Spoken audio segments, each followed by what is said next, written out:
intellectual capacity nwere ebe ọ nara ha na-abụ mana ịfụrụ ahụ ha debe ka m gwazie ya eziokwu ọ bụrụgo na-emegide ife a ANPP wee kweta na Kwankwaso ya abụ vice ọ ya adịkwa ka ife Atiku na Obasanjo je maka ọma kwedebere isi n'ala. All these visions and aspirations Peter Obi will not come to pass. Amagunu gebe eziokwu aya ada arụ ọbụ shoulder maka nya nwadewere ahụ na ọga ide na-ekwu ndị na-etiri ya mgbe ma Jubrin kwuru ụbọchị ya efu na ọ na-ekwu na nọ nnukwu mmadụ.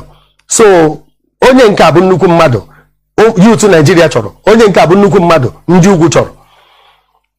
Deeti bido kwuru nwanne nwoke Peter Obi na ha ewepụtara na ha chọtara mmadụ ọ nkata akpara agbabe ndị ugwu ka afọ na deeti bido ha na-edebe ahụ na without them na ndị ọzọ ama work ha na-ekwu ya Jubrin kwukwu ya n'okwu. Jubrin kwuru ya n'okwu na without ha nwa nọmba na akaụntụ na-agbanyeghị ndị a na-ekpota ma nije eme efi ha na-agụnye ma ọsụkwa ya mụrụ under age ọha ncha ka a ji eme anyị arụ mana achọrọ m ikwu unu ọ bụrụ na anyị si ka Peter Obi banye ka anyị mee na this comprehensive analysis ka anyị wepụ sentiment ọ banye o wee mee nnọọ Nigeria ọ dị ka eluigwe. After Peter Obi what next? Ị na-achọ ịgwa m na onye ugwu ma ọ bụ onye Fulani banye ebe ahụ ife niile adịkwa mma enwe equity enwe fairness ọ ma egosikwa ọkịka ife ndị a ji agbachi ka onye Igbo ghara aba na enwechara favor enwechara ego a na-ewepụ ha ji enyere ndị be ha aka ma na agriculture adedede enwere accountability ha ma na onye Igbo banye ebe ha apịchisie ife niile a ndị a ha zọdoro ụkwụ n'isi akwụrụ ọtọ bụrụ eze ha ma ife ha na-azọ ọzọ. Kedu ka o si dị unu ka anyị emetanwu nche obodo a maka ife niile apịtọkọ na nnụnyara a na-agwa nwere ife anyị emenwu ya. Enwego infiltration na army, repentant Boko Haram unu na-agbakọ kedu ka ị esi were extract ya ndị bụ members of Boko Haram bata na army na the real soldiers. Enwego betrayal anọ onye nwa na-enye nsogbu and all the other sister security agencies. Enwego infiltration ịkpọta onye agha nnupụ isi a terrorist onye nwere ife oji ndụ mmadụ kpọrọ the worst enemy ihe enwe na ndụ abụ onye nwere ife oji ndị ya kpọrọ nye ka e wetara yibe akwa bunye egbe kpụdata ha na-ewest ndụ mmadụ. So ọ banye ebe ahụ ịfụrụ ọchụsịba ndị bụ ndị ugwu n'amị ọ dị ike ihe onye emenwu ya.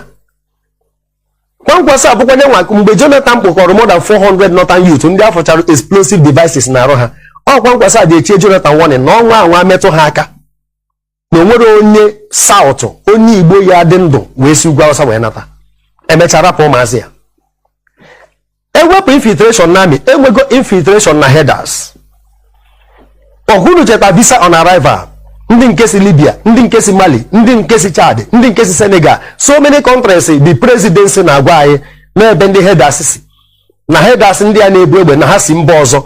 Kedu na unu ya esi wee separate maka ha obodo adịgo saturated ha mego engulfed obodo all the forest ka ya esi wee separate the headers mgbe emere visa on arrival ha ka na-abatakwa ruo taa mgbe akpọchi Iseme border other borders dị n'ugwu Hausa ha nchaghị oghe anyị na-afụ ya ma ndị nke ji ọgbatumtum were abata. So enwego infiltration na army enwego among the headers enwego among the terrorists ha erugo more than 5 groups now na-eme operate. Ụlọ fụrụ ndị nke ebu akpagharị na trailer mgbe anyị nọ lockdown a na-ebugharị ha kịta ndị ISIS na ya ndị ISWAP na ya ndị Boko Haram na ya ndị Al-Qaeda na ya ndị onwekwa ndị nke ọfụ Erufai na-ekwukwa batara ọfụ na-enye nsogbu na Kaduna. Ife a na-agba n'ụlọ ụka ụnụ amara na onwefe ya na ya so a na-ekwu okwu jihad ife niile a Maazị Nnamdi Kanu kwu ha ncha bịgo na mmezu. Enwebere onye emudero na onye Fulani gburu mmadụ mana ụnụ fụrụ nwanne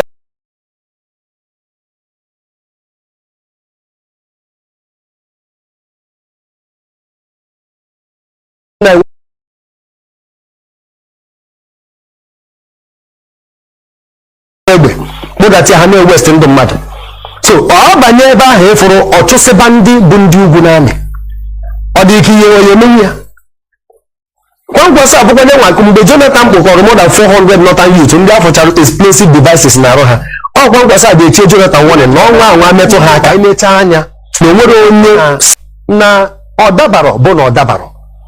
We are not compatible. Enechago m anya zila anyị amaka ịdị n'otu anyị amaka otu ndị ọzọ si kwado ndị Igbo n'ọtọ na anyị amaka mana unu chetakwa nwanne anyị nwoke Zik ọ mba ka ọ gbara ọ bụrụ zik of ndị Igbo o wee bụ zik of Africa anyị mecha gbara aka na so nwanne nwoke Peter Obi mma achọ o nweta ihe onyonyo anya jụ onwe ya ajụjụ ọ karakwa ndị egburu egbu o efe efere ọ na-akpagharị ọ makakwa mana ọ karakwa ndị egburu egbu maka mgbe ọ na ị na-eme ife ịbụrụ chairman onye ọ na-ewetu gị ebuchi ya ndụ ga-ama atọkwa atọ ọ kakwa mma na ndị kpọrọ gị asị among their kinsmen gosi n'iru ha mana etu were anaghị ebuchi ya everybody fụ gị n'anya ma na ndụ gị anya atọ atọ anyị eji egwu na omume ga-efe ịtụgbara anyị ya ma ọ bụ nagodu Chineke kere ụwa enwe ndị kpọrọ ya asị enwe ndị iwe Chukwu na-ewe nye ji na ife a na-aṅụrị na nkwado a na-enye ya ndị ugwu nwekwa ka ha dị unu cheta gị iro nsị ọkwụna cheta ka esi wee lata ya wee mee ya ife mere ya onye kpọrọ gị asị ife ọsọ gị mee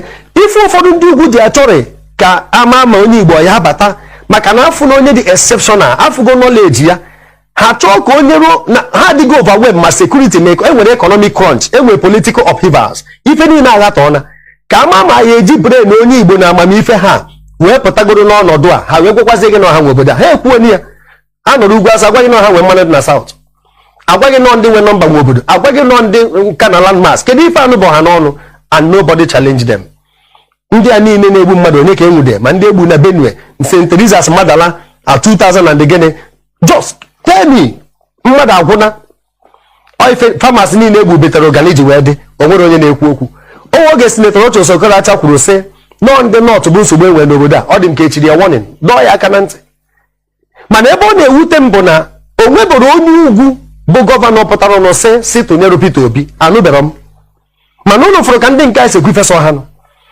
ndị ofe mmanụ na-azọ ndị be ha ndị ugwu na-azọ ndị be ha onye ọbụla na nke ya o nwere onye nwekwara national interest at heart abụ ụzọ ethnic group godu ife na statism ọchịchọ nke onwe ethnicity ife adịgodo ha mkpa bife ikwu okwu Nigeria ife nji ekwu ife a ka nne nwanne ya nwoke Peter Obi ndụmọdụ ọ chọọ ka obodo a dị mma ọ chọọ ka obodo a nwee iru ọfụ ọmaka mana enwere ndị nwe obodo enwe ndị Britain nye ya n'aka enwe ndị nwere aka oke ha nwa na-eke onye ekenyere gị buru ị nwere access to gold na Zamfara ị nwere access to cotton na tea na ife ndị ọzọ dị na be ha mana ha nwere access ha nwa bịa n'ọba ji ga-ekpokọrọ ji dị ebe a wanye gị ofu ibe ji i were naba ị na-ama n'elu ọnụ ha ji ekwu Jubrin si na-achịcha kwankwaso ochịcha anọzie na tebụl sign agreement ọ bụ tọnụ ndị Igbo agbabara anyị from 1999 onye ka ma ọ bụrụgodo nkwa agafu na-ekwe akwụna n'elu akwa ugboro onye ka ebe amamife wasị na agha nyere anyị uche ka ebe amamife aha dị biko eji m ihe onyonyo a na-ayọ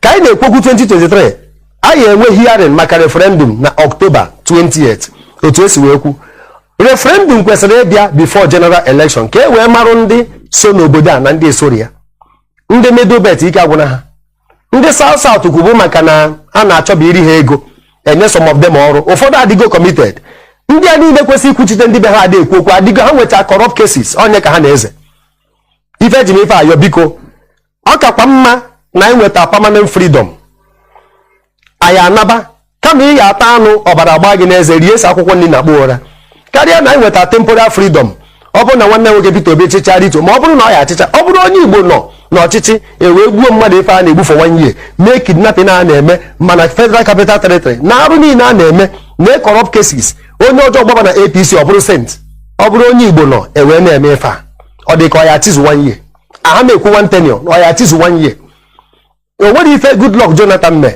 mana oge ọ na-eje second tenure mee ka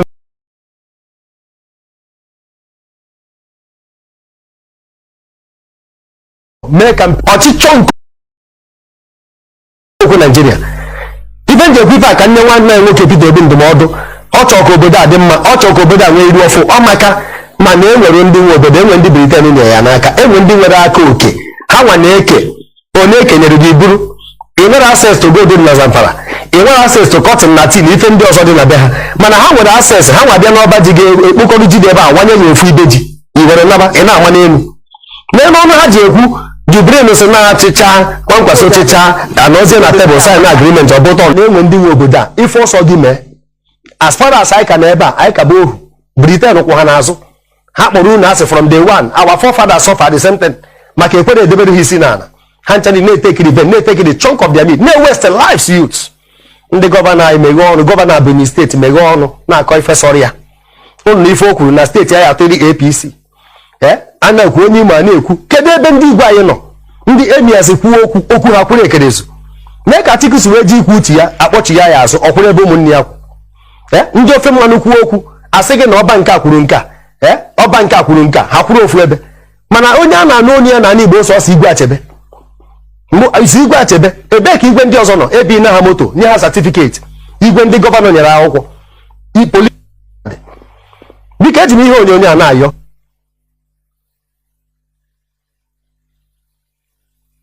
n'ọchịchị ewee gbuo mmadụ ife a na-egbufe nwanye mee kidnapping a na-eme mana Federal Capital Territory na arụ niile a na-eme corrupt cases onye ọjọọ gbaba na APC ọ bụrụ sent ọ bụrụ onye Igbo nọ ewee na-eme ife a ọ dị ka ọ ya tizu nwanye aha na-ekwu one tenure na ọ ya tizu nwanye o nwere ife Goodluck Jonathan mee mana oge ọ na-eje second tenure mee ka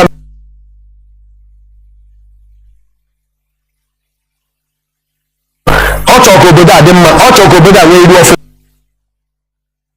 ndụmọdụ ọ chọrọ ka obodo a dị mma ọ chọrọ ka obodo a nwee iru ọfụ ọ maka mana enwere ndị nwe obodo enwere ndị Britain nyere ya n'aka enwere ndị nwere akụdum na October 28 otu esi wee kwu referendum kwesịrị ịbịa before general election ka e wee marụ ndị so n'obodo a na ndị esori ya ndị Middle ike agwụna ha ndị South kwubu maka na ha na-achọba iri ha ego enye some of them ọrụ ụfọdụ adịgo committed ndị a niile kwesịrị ikwuchite ndị be ha adị ekwu okwu adịgo ha nweta corrupt cases onye ka ha na-eze ife eji m ife ayọ biko ọ kakwa mma na ịnweta permanent freedom anyị anaba kama ị ya ata anụ ọbara agba gị n'eze rie esi akwụkwọ nri na akpụ ụra karịa na ịnweta temporal freedom ọ bụrụ na nwanne nwoke Peter Obi chịcha rito ma ọ bụrụ na ọ ya achịcha ọ bụrụ onye Igbo nọ n'ọchịchị ewee gbuo mmadụ ife a na-egbufe nwanye mee kidnapping a na-eme mana Federal Capital Territory na arụ niile a na-eme mee corrupt cases onye ọjọọ gbaba na APC ọ bụrụ sent ọ bụrụ onye Igbo nọ ewee na-eme ife a ọ dị ka ọ ya tizu nwanye aha na-ekwu one tenure na ọ ya tizu nwanye o nwere ife Goodluck Jonathan mee mana oge ọ na-eje second tenure mee campaign n'Ugwu Awụsa amụrụ moto ya ọkụ atụrụ ha okwute mana ndị nwe obodo a n'ife niile a na-emenụ echie men of God warning echie judiciary warning echie ndị journalist warning o nwere onye ahụ fọrọ abanyekwuo ma Twitter na-ekwu okwu Facebook mee ha ka ha kpagharịcharụ the whole 36 steeti mee campaign ma senator dị na ya ma gọvanọ dị na ya o nwere onye kpara ha aka o nwere ndị nwe obodo a na-enwe obodo enwe rapụ mkpọtụ a na-enye na-agbara aka na-aza na onye jiji a na-akọ eji n'ala ife na-ekwu okwu ya bụ izu ka mma na nneji o nwere ife dị ka be mmadụ ka be onye adịna 2023 ya ama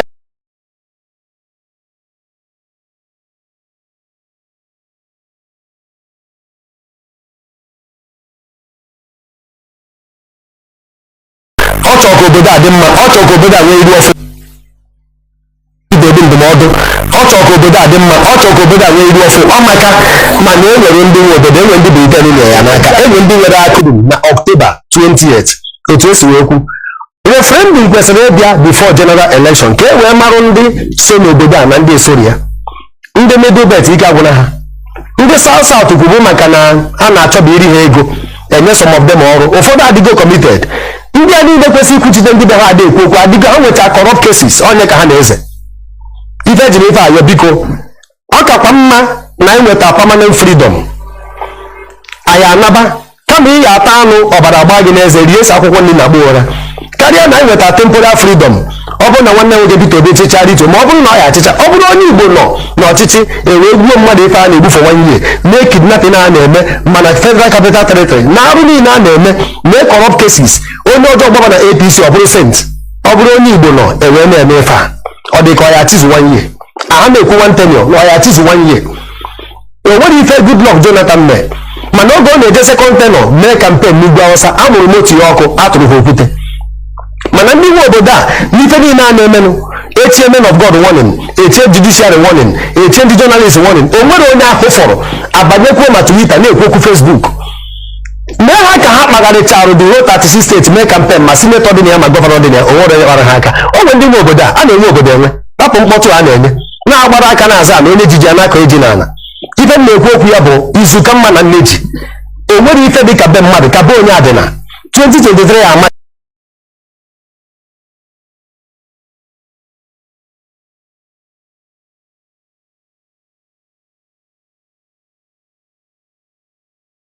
ọ chọrọ ka obodo a dị mma ọ chọrọ ka obodo a nwee iru ọfụ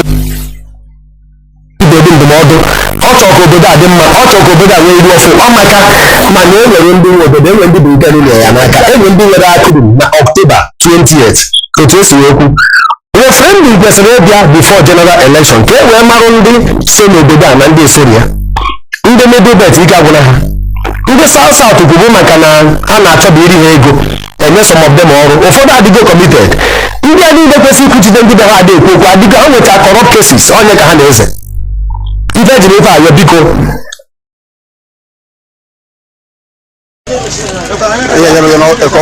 right now. I don't know na bet na ja, I just na bet na ja. Da bu show Mazi na ngo na charge phone, ma na ba bet. Ne bu show na bet na ja nga. Ma ya to be ma go no, ya to be ma go ya na. We hand am just na me here. Na ngo mo ka da.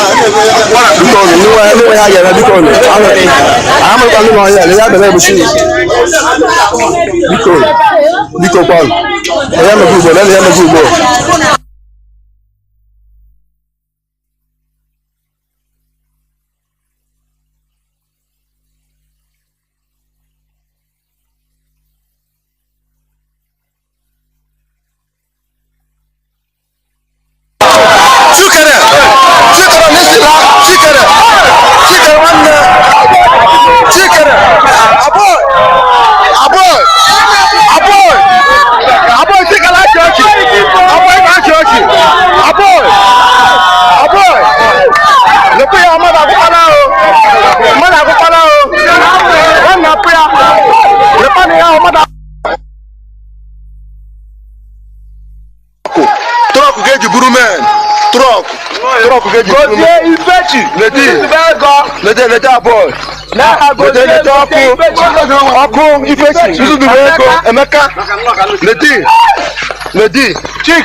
Nnamdi Ogbago gburu Nnamdi ni Nnamdi shiga tra ko ni 4 people ndị Ebubagu na Medini Ebubagu Lobodan yesterday night I dey check them off ya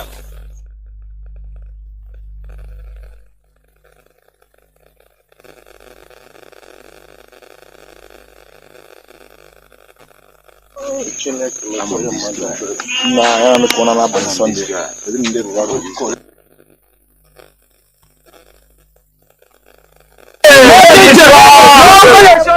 Look at oh yeah now. Gagaguru. The family man. Gagaguru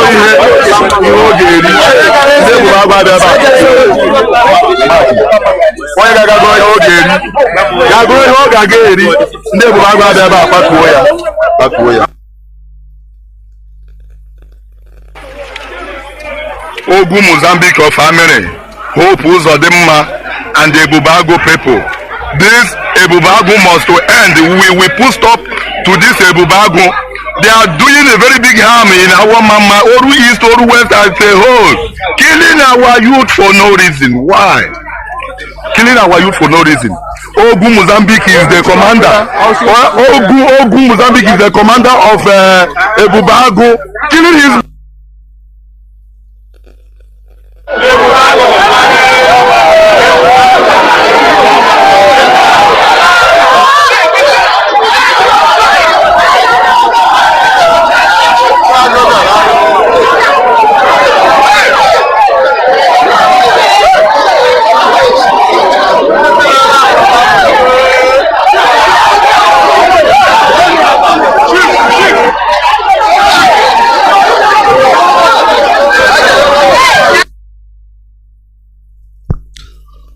morning, good afternoon, good evening, and good night, great Biafrans and lovers of freedom. This is Radio Biafra HAUSA-SERVICE coming to you through the auspices of Radio Biafra London.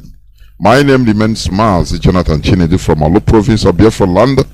Today is the 18th day of July in the year of our Lord 2022. Today is Monday. I am here with Mazi Chika Austin, who is going to today co-host with me in making analysis of some issues. Therefore, I welcome each and every one of you to welcome your friends and well-wishers. Do not deny even your enemies listening this hallowed platform, please. This is where we preach enlightenment. This is the voice of freedom. Radio Biafra in defense of freedom. Before I continue, let us pray. As long as we come on air every evening, the whole world must listen. As long as we preach this very gospel, Chukwukika Abiyama must be with us. Therefore, without any further hesitation, we must proceed to offer every prayer to Chukwu Okike Abiyama who resided in heaven. Therefore, as we always commence, not from today, but from of old, our Father who art in heaven,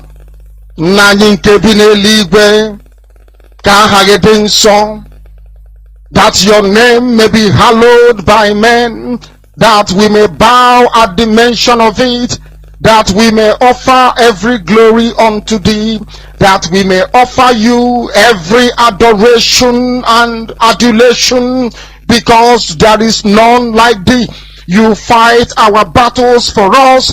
Every blessed day you demonstrate through your kindness and your everlasting mercy that you are our Lord, our God, and our Creator.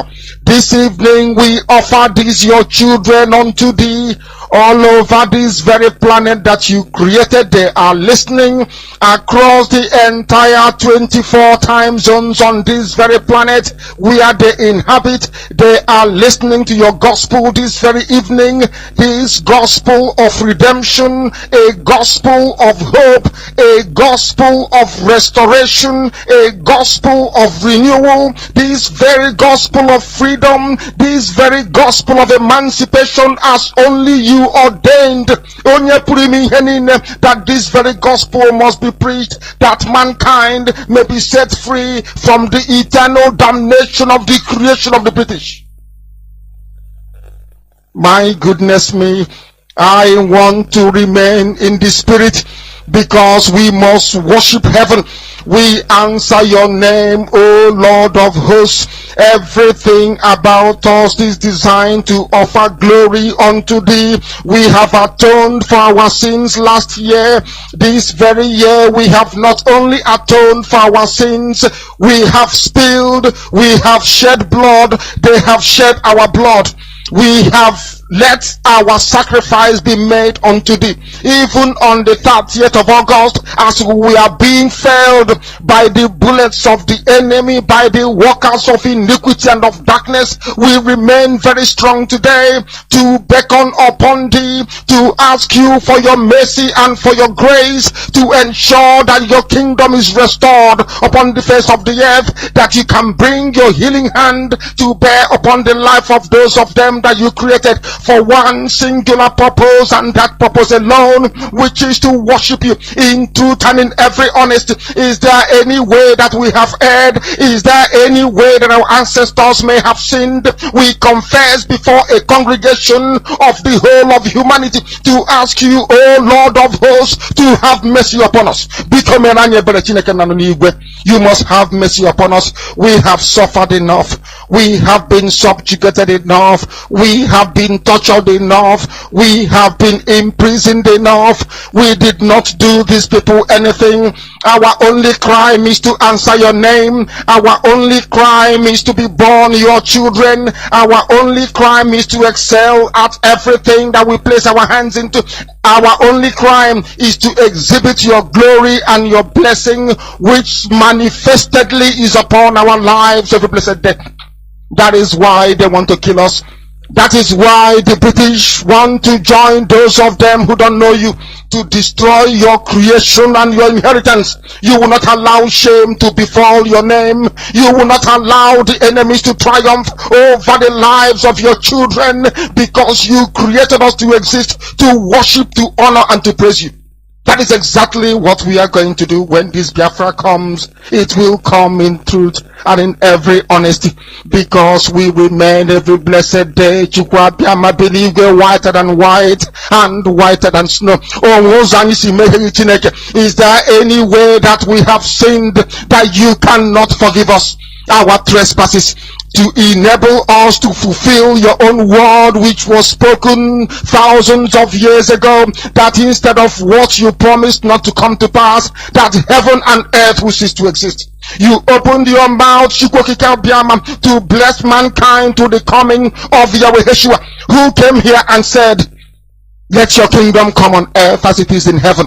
Those words can never be in vain, because they are anchored upon your holiness and your magnificence.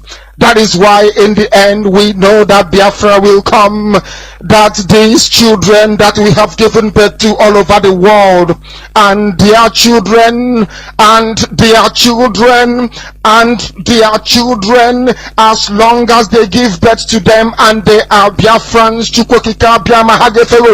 they will worship you in truth and honesty. Through this very work we are doing, mankind will come to understand you. Let your miracle be wrought in our lives. Let us witness and behold your magnificence, your holiness, your mystery, and your grace under our command. O Lord of hosts, we call upon you. We call upon you to heal. We call upon you to provide succor to those of them who are inconsolable. We ask you to come and strengthen those who are weak. We ask you to restore hope where there is hopelessness. We ask you for inclusion where there is destitution. We ask you for one brotherhood, one camaraderie, one bone, one blood, and one flesh of your children. The Efiks and the Bibios, the Izon, the Shekiri, the Isobos, and also those of them from Isoko. We are traveling all the way to the lands of Igala. We are moving on from there to Idoma, to Igede, to the territories of the Igbo land. All these places we dedicate unto thee. All these lands of yours, we ask you to cover it with your mercy, because Biafra will come, and when it does, we will dance on the streets. I'm telling you, by the time that we are done, humanity will think that we are mad, we are drunk in your glory, and rightfully so, because your kingdom will come to rest upon this very earth. That very kingdom is the unadulterated, non-negotiable sovereignty of the Republic of Biafra, that your will may be fulfilled in our time. All this we pray, all this we ask for, in no other name apart from that name that belongs to you. Ahadin sosine bigebirone bigebi.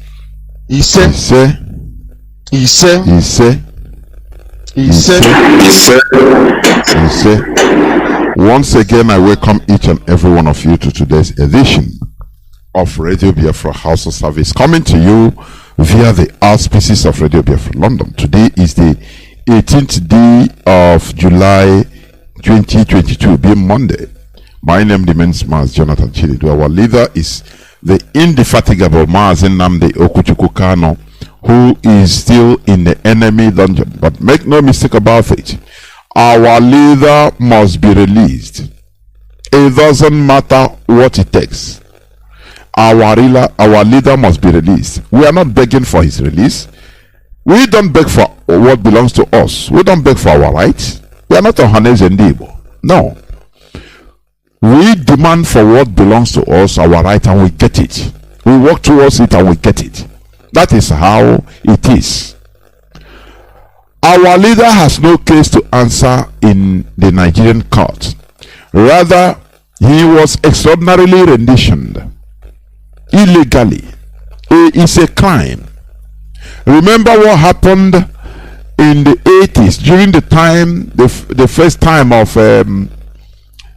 led Buhari as the head of state, military head of state of Nigeria, when he wanted to rendition also, to capture and rendition one man that time.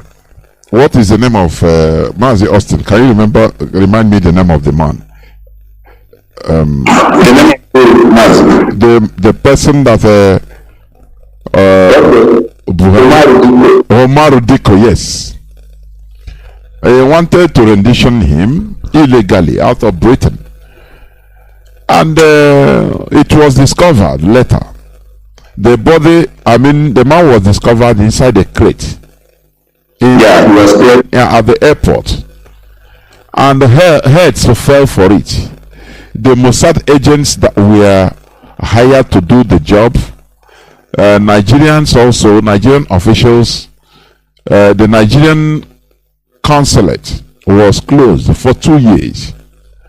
Britain severed the diplomatic ties with Nigeria for some time.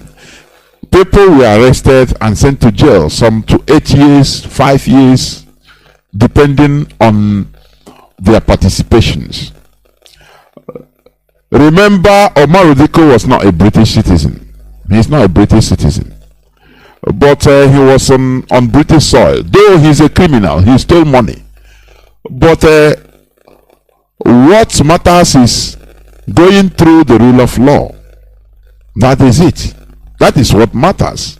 Doing your thing through the rule of law.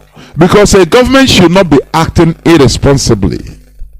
Do you see the renditioning of terrorists, some innocent, later found to be innocent people by the American CIA? Do you see how they are still paying through their nose till today? They are paying compensations till date for renditioning even non-terrorists, because what they acted it was illegal. A government should not be caught in the act of illegality, because why government is being set up?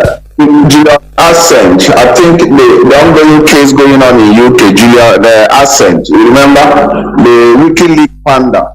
Yes. Yes. So it's a replicate example of how responsible nations behave. Of course. Julian Assange ran to UK, and in UK, America sought for his extradition. For a reasonable number of years, America have been struggling to win their argument in UK court. This is cases where we have seen countries, responsible countries, have acted responsibly. Even this guy, what is it called? Chesi Manu, the guy that ran to Russia, you remember also, yes, that leaked NSA sensitive materials and ran to Russia. Today, America has not also extradited him. They are still passing through due process. So in this case, I think we are seeing a height of, irresponsibility to say the least. Of course, Mazi. As you have come in, please just continue to introducing yourself before I continue, please. Go on, Mazi. Thank you, Mazi. I am Mazi Chika Austin. Good evening, good morning, good afternoon to some of us, depend the part of the world you are joining us from. I am Mazi Chika Austin. I'm a Biafran, and of course, as a student of our leader, Mazi Nnamdi Kanu, we are here to also do justice to various development stories, issues. Thank you, Mazi, for this opportunity to be here once again. There, Mazi. So as we continue saying, as I used to say, ignorance is the biggest disease. What Nigeria committed against Ipob, against our leader, is a crime. Is a crime. Had it been that the United Kingdom is not complicit, it's not the author of what happened, I'm telling you, there would have been heavy intergovernmental diplomatical fight. Let me put feud between Nigeria and Britain, United Kingdom. But because our leader is a British citizen. Not only that, you know, you can be. Had it been that even as a British citizen, but he was traveling on Nigerian passport or was holding Nigerian passport, is another case. But our leader was not holding any Nigerian passport. He is purely traveling on British passport, which under normal circumstances, the United Kingdom should have taken steps into protecting their citizens. We see how they act when it comes to other things or other people. You know, this thing opens the eyes of our people to let them know that, or to let us know, it doesn't matter you are having British passport, American passport. Sometimes you can be on your own. That's it. They will leave you to the jackals. They will throw you to the jackals to sacrifice you. Something they will never do if it is a concussion. They are ready to go to the war, to go to war. But lo and behold, we have been shouting even for Britain to take action as it's supposed to, take responsibility. No way, they continue playing pranks. Oh, we are not allowed to see. Nigeria has been blocking us. Oh, we are giving. We are ready to give Mazi Nnamdi Kanu consular. What do they call it? Is it consular help? So it is absurd, and that is quite funny. Mazi, there is even an incident I should even point our attention to for reference purpose. Do you know that Iranian-British relationship is not that juicy? Of course. And in Iran, 2 British citizens were held. One was called, one is Nazazim Zagari. These are Iranian British, Iranian British citizens. Yes. You know, these persons were held in Iran. Do you know what Britain did? I'm talking about Boris Johnson's government. So I'm not talking about a distance government of Britain. Despite the unsmooth relationship between Britain and Iran, Britain did everything possible to make sure that Nazazim and the other person known as Ashori, these are 2 Iranians, they are all British citizens. British put up all the diplomatic compromises needed to make sure they get these people out of Iranian hook. And if Britain could assert her muscles, her diplomatic muscles, to get her citizens out of Iran that she doesn't maintain a juicy relationship with, what about Nigeria that I can say they run master-servant relationship? What about Nigeria that you can say British has a very reasonable influence on? So when people discuss about British reactions as regards to Onyendu, we should understand that it's basically on this issue of Britain seeing Onyendu's issue as issues that threatens her interest. And very, very important to understand it from that perspective, because they believe that what Onyendu is fighting, they move to emancipate, to lead his people out of the British created worst political chemistry in the history of mankind. They believe that that move is a move they felt that no black skin is worthy to lead. And that's why you see them showing up a cold feet when it comes to only this matter. They believe, in fact, they feel amazed that a black skin can be on their way, can stand on their way, boldly demand for freedom. So, but I believe on my own little knowledge and the historical facts that I'm exposed to, there is no nation, no matter how powerful that nation is, that the people have maintained consistency in their demand that nation doesn't give way. Historically speaking, we've seen cases where people stood on their ground, maintained their ground, irrespective of every attempt to undermine their move. They remain resolute, they remain consistent. At the end, the powers that subjugate them always fizzle out. Mazi history have a lot of instances on that, I must say. Now, Mazi, this brings me to continue asking this question. In this world, is there justice? I don't believe that there is justice in this world. I'm telling you honestly, genuine justice. What we have in this world is a place whereby, I used to say it is the survival of the fittest. That is number one. Number two is the first thing that matters is economic benefit. That is what plays in this world.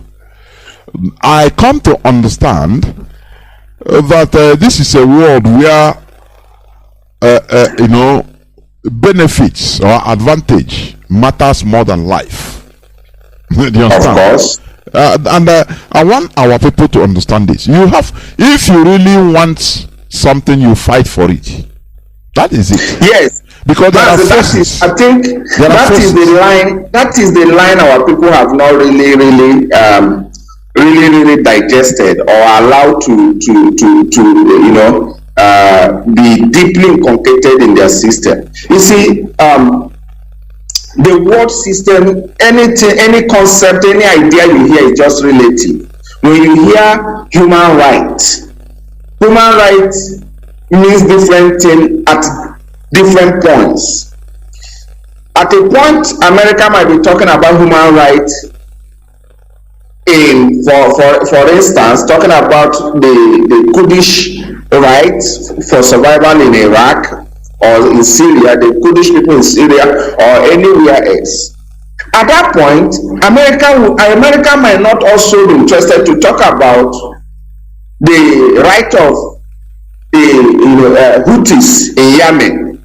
America might not be interested to talk about the right of those people. So everything you see in life, as far as the world is concerned, that's why our people must first of all be mentally tough and mentally exposed to the ideal knowledge. Because one thing I discover is that most of our people are still swimming in oceans of illusions, fantasies.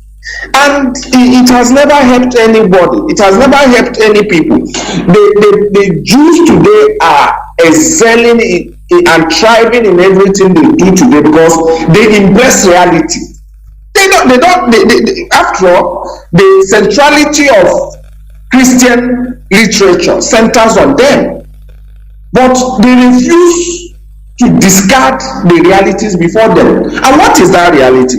Our people should understand that the freedom, the quest for Biafra restoration is a threat to a lot of actors. And I always say it, in as much as what we want is freedom, to the oppressor, what we want is bad business to them. They cannot see it from the same lens you are seeing it. You are seeing it that you want freedom. They are seeing it that you want to collapse their market. So, because you are expected to do everything within your reach to advance, to enhance, and procure your freedom, you should also expect them to do everything at their own reach to destabilize, to disorganize, and if possible, miss your quest for freedom. This is something we should understand. We should understand this, that the more we are working assiduously to press home our freedom, so the enemy will also use every resources at their own reach to make sure you don't spoil business to them.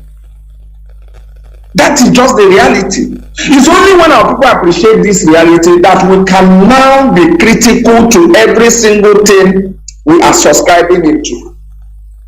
Because our people are not critical. Our people are so, should I say, they are so, our people are, they are not sophisticated in calculations, in political calculations.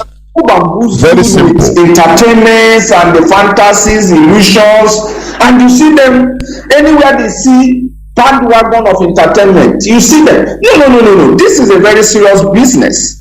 This is a very serious journey. This is a very delicate journey.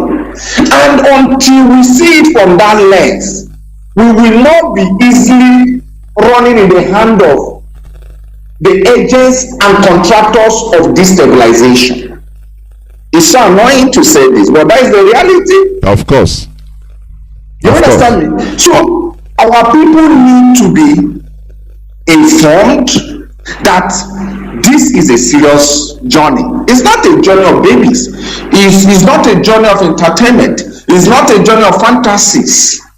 One of the reasons why successful nations have survived is because they are very critical in evaluation. They evaluate every single thing that happens around them. But do you know, Mazi, that as I speak to you today, if not of recent we started talking about it, our people don't even understand that there is a high AI, artificial intelligence, deployed in order to have a mental destabilization of our people. And this is a heavy project of most renowned global intelligence agencies.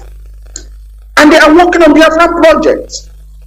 You might be joking, you might be thinking you are, you might not be budgeted extensively, or nothing much might be deployed against what you're doing. But the truth is, what you're doing is seen by the oppressive force as a war, a battle of ending their imperialistic advancement. Yeah, in this case, Mazi, let me say something here. You know, just yes. Like you said, our people, they don't understand the type of world we are in, the type of planet we are in. They thought, many of us think that this world is being seen just black and white. When there is a, you say the truth, or it is either the truth or lie. And I say no. No, it's not like that. There are truth lies, lie truth, truth lie, lie truth, lie truth. Different versions of issues in this world. If our people will understand this, we should be more sophisticated in politics. When you look at the way things are going, why is it that other British citizens, other foreign nationals or dual citizenships of Britain, why they are treated differently from Mazi Nnamdi Kanu? That, you start understanding what this world is made of. There is no direct, direct reality or truth in this world. No direct justice in this world. Decisions are being taken based on many things. Based on many things to their benefit. You understand? So, the earlier we should start understanding this, the better we should equip ourselves more, be more mentally tough and focused in what we are doing. And also, Mazi, I also think that race also plays a very important role. Race, in this, things like this, like the black race. No, is for sure. The black race is being looked down by the Caucasians in their programs, in their policies, in behaviors. Let me give you this example. You see, I think you see Haiti. Haiti got their independence in 1804. Haiti. They got their independence. They fought for it, unequivocally. They fought, bravely to regain independence. Slaves that were able to defeat the then most powerful army. Even till now, they are still the most powerful military as of that time. A French military, with simple weapons, they crush them. Now, isn't it something good that other nations should rally around and say, okay, bravo, you have gotten your independence. Now, to help the young country into being successful. But because of the race they are, France was able to galvanize the other European powers and the Western powers to blockade them.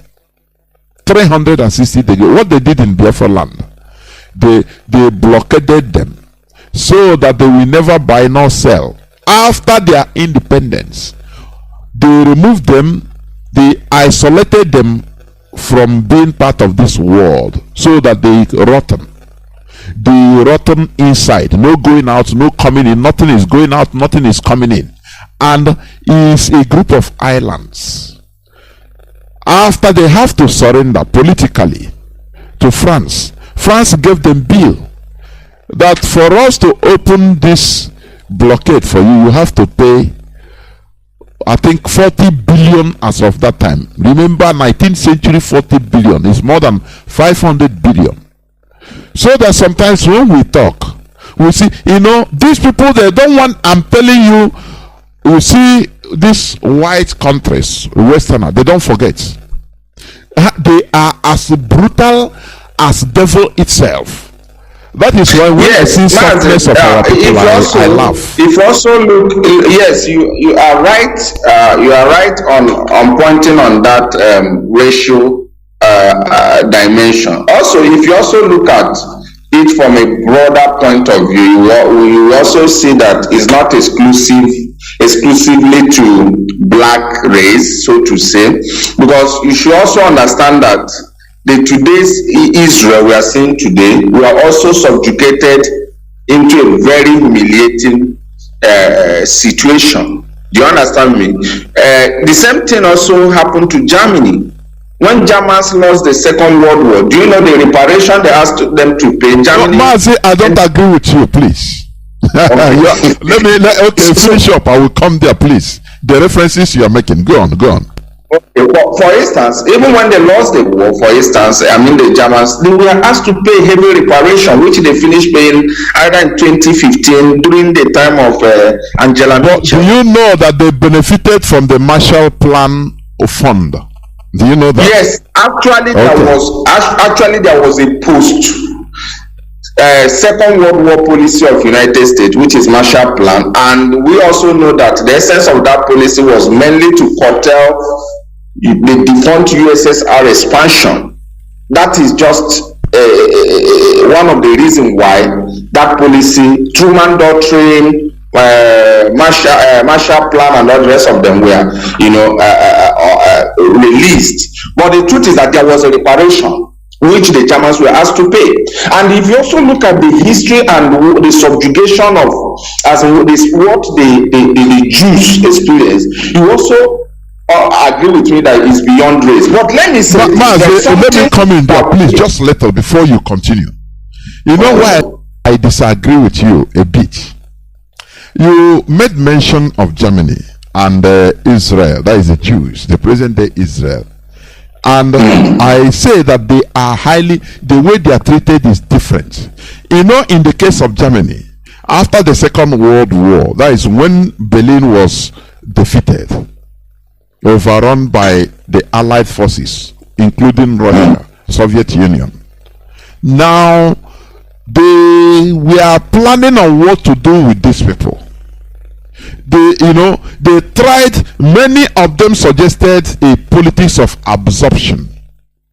Absorbing Germany, that is putting Germany into extinction per se.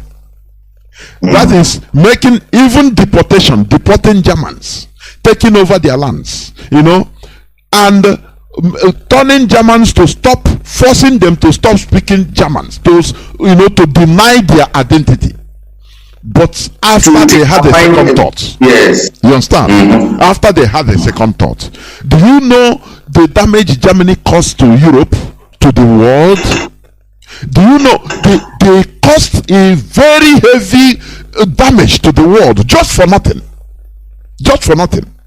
That is number one. And after they now found out that, look, it is still the Europeans, the Westerners, the Caucasians that finally say, look, these people, if we do what we have in mind, we will destroy the people, but we will destroy them as Germans, but the people still exist. It doesn't matter if they are in America, they are in Africa, they are in Russia.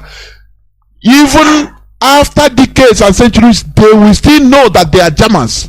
They will harbor that injustice and they will start causing havoc everywhere in the world. And that is exactly where I wanted to round up my submission, Mazi. Okay, you will come in, don't worry, you will come in. Now, the way the pros and cons, they weighed it.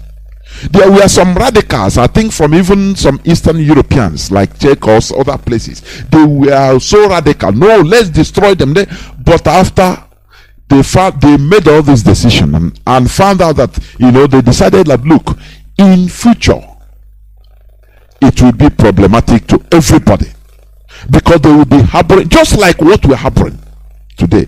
Now they have to help them and control them.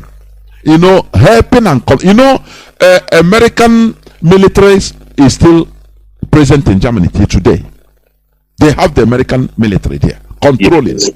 They allow them things that they cannot allow black people. Now, in the case of the Jews, let me tell you, no matter since the time of Christ, the Jews have been rising up and being slaughtered in Israel until they were finally deported, many, as they were migrating through deportation and conquest and through just looking for greener pasture, just like us.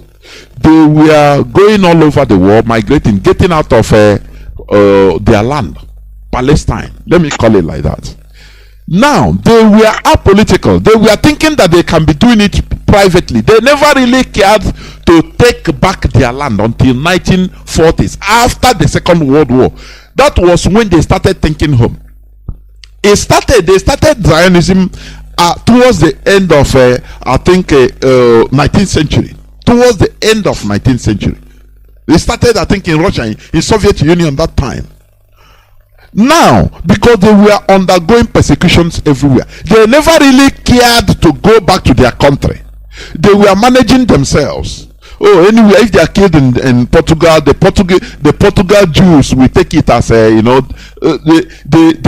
German Jews will not care. Russian Jews will not care. They say, it's for the Portugal Jews. Let them take care of themselves.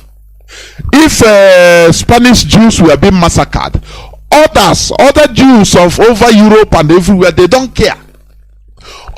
That is, they were apolitical. People that were not apolitical, that were apolitical, they don't think collectively as a people to get their land. No, they were thinking to stay well in their various host places so that they do better.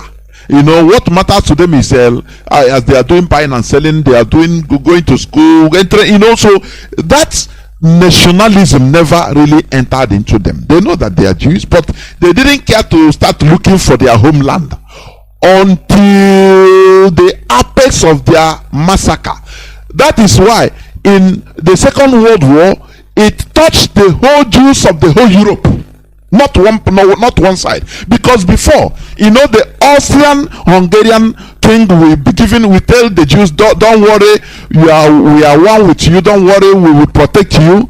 If they are killing the Jews in Portugal, now these people will feel safe that it doesn't concern us. If they are killing the ones in Hungary, the Jews in Portugal and Spain, all others will feel that no, it's them, it doesn't concern us, we are better off here. Just like what is happening to our people. Until now, Hitler targeted all the Jews of Europe.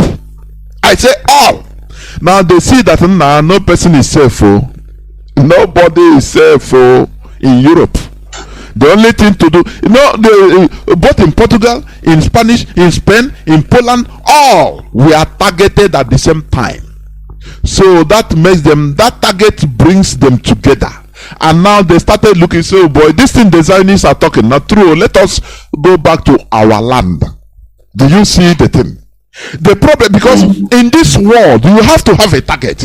If they are killed, like for example, in our land, we are hearing, bandits kill 500 in Zamfara. You don't know that even some of them are Igbo people. Those in Bauchi will say, no, it didn't touch us. No problem, it didn't touch us. Those in Biafra land say, it happened for Ugwa, it didn't matter. It doesn't matter. Those in Lagos will say, no, it doesn't concern us. It's in Zamfara. They don't know that they will be taking everybody one after the other in Zamfara today, the other day, another day it will be in Kaduna. They will kill our people. Others will keep quiet. It's what happened to the Jews. Until everybody now was targeted. We are targeted at the same time. Now all of them now have that collective fear and unsafety. In order that galvanize them into being suicidal and say, oh boy, we have to find our land. And they were helped by the allies, by Russia first, and by the allies. Do you see it? So, but when you come to Haiti, these people fought to liberate themselves by force. But after liberation, after liberating themselves, instead of countries to help them and say, okay, now what happened? You have fought. After all, America fought for their liberation. France helped them. After other countries started helping them, bringing them to the new world order, bringing America, the young country, to the new world order. Why didn't they do it to Haiti? Because these are black. They say, oh boy, France convinced them that, look, these people that we are buying with our money, how can we be sitting down in the same United Nations and they will be progressing like us? No, it cannot happen. Do you see where I say race also plays a very important role? Like in our own case, who is Mazi Nnamdi Kanu, these monkeys to come and challenge Britain. Britain doesn't feel safe. I don't know that false sense of unsafety by Britain. I don't know what Biafra, why? Because of we are black people. Oh, how can we, black people that can manufacture, you know, they say they don't want another Japan. That Japan in Africa, that the Japan is giving them enough headache. So how can black people now come and start? But if they send the rocket in space, now black monkeys will send their own. You know, they don't take it. They say no. Instead, we must be controlling them so that they will be eating their own flesh, killing themselves and blaming themselves for their misery. That is what I mean. Mazi, go on, please. Yes, I try to understand every single thing you said, Mazi, no doubt about it. And also, if you look further to what you have the references you just invoked, you also understand that sometimes somebody wrote, I think I read a book some time ago written by Waterloo in how Europe underdeveloped Africa. And as time progressed, we now discover that sometimes the blame should not be absolutely on the Europeans. Because before we even talk about some of the references we are pointing, we have had opportunities where black people also try to galvanize themselves, try to build up a common front. Because remember all these things we are talking, the social science evidence proves that there is no people that can have the pathway of freedom until they first of all achieve one thing. And what is that thing? Commonality in purpose. The Jews never had attention of the world until they started forming an umbrella of agitation, and it was at that point that most of them began to address the British government, that led to Balfour Declaration of 1917 and all the rest of them. If you come to Africa also, you find out that even in Ghana there was an opportunity for a renaissance, self-realization of the black man, which was championed by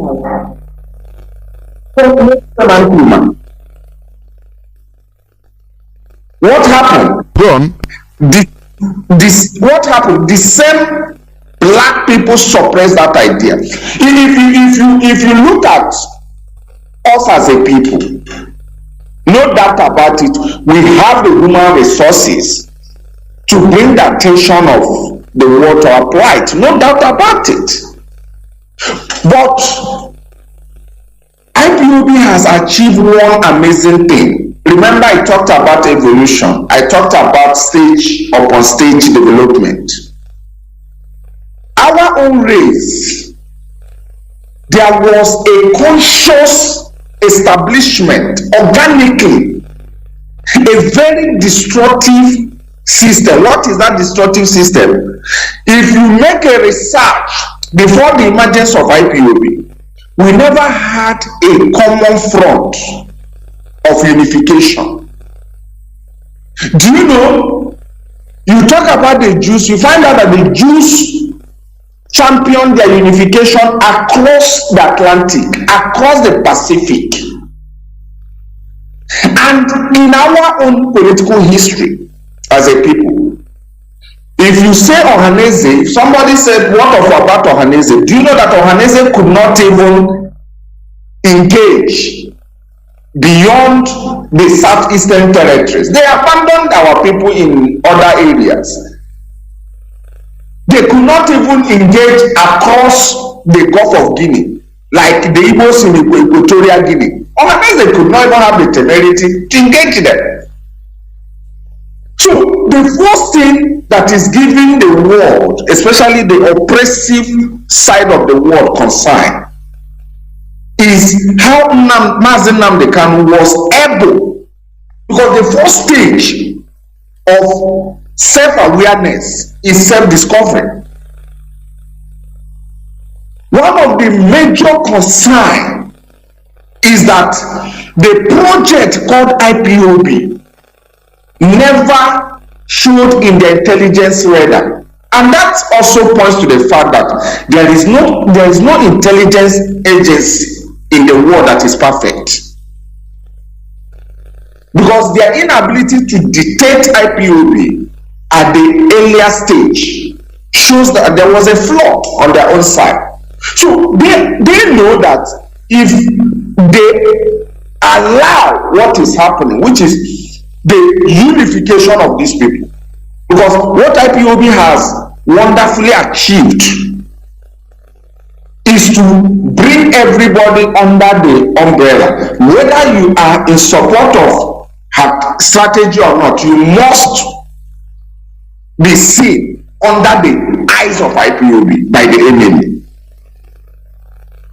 P2B was addressed. They said he can only rule in Igbo land. They were seeing him from the lens of IPOB, whether he likes it or not. The same way applies to every politician in the land. So to Britain understands. Remember, they are not deviant from reality of history. They understand that the strategy and the movement, the dimension at which IPOB is going, which is first of all conscientizing our people under one common front. That these people, if they go unchecked, will definitely get what they are pursuing.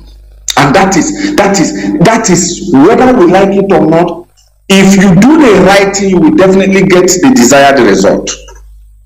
Because the Jews, the first project they achieved from on their own pursuit, like you rightly said, is to make sure that what affect one Jew affect the entire Jew. They refused that internal balkanization. Jews of Eastern Europe, Jews of America, they discarded that rubbish and got themselves under one umbrella.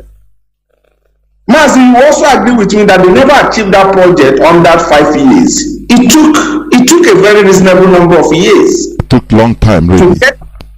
Isn't it? To get everybody on from looking from that perspective. And that is exactly what IPOB is currently doing. That every serious intelligence agency knows that these people, to the friends of Biafrans, they are seeing IPOB as a future partner. To the enemies of Biafra, they are seeing IPOB as highly organized movement that poses a threat to their interest. But beyond that, we also have to understand that not just having human resources, which we have, I think we are one of the richest black race when it comes to human resource index. We have it. But just like the Jews of the old,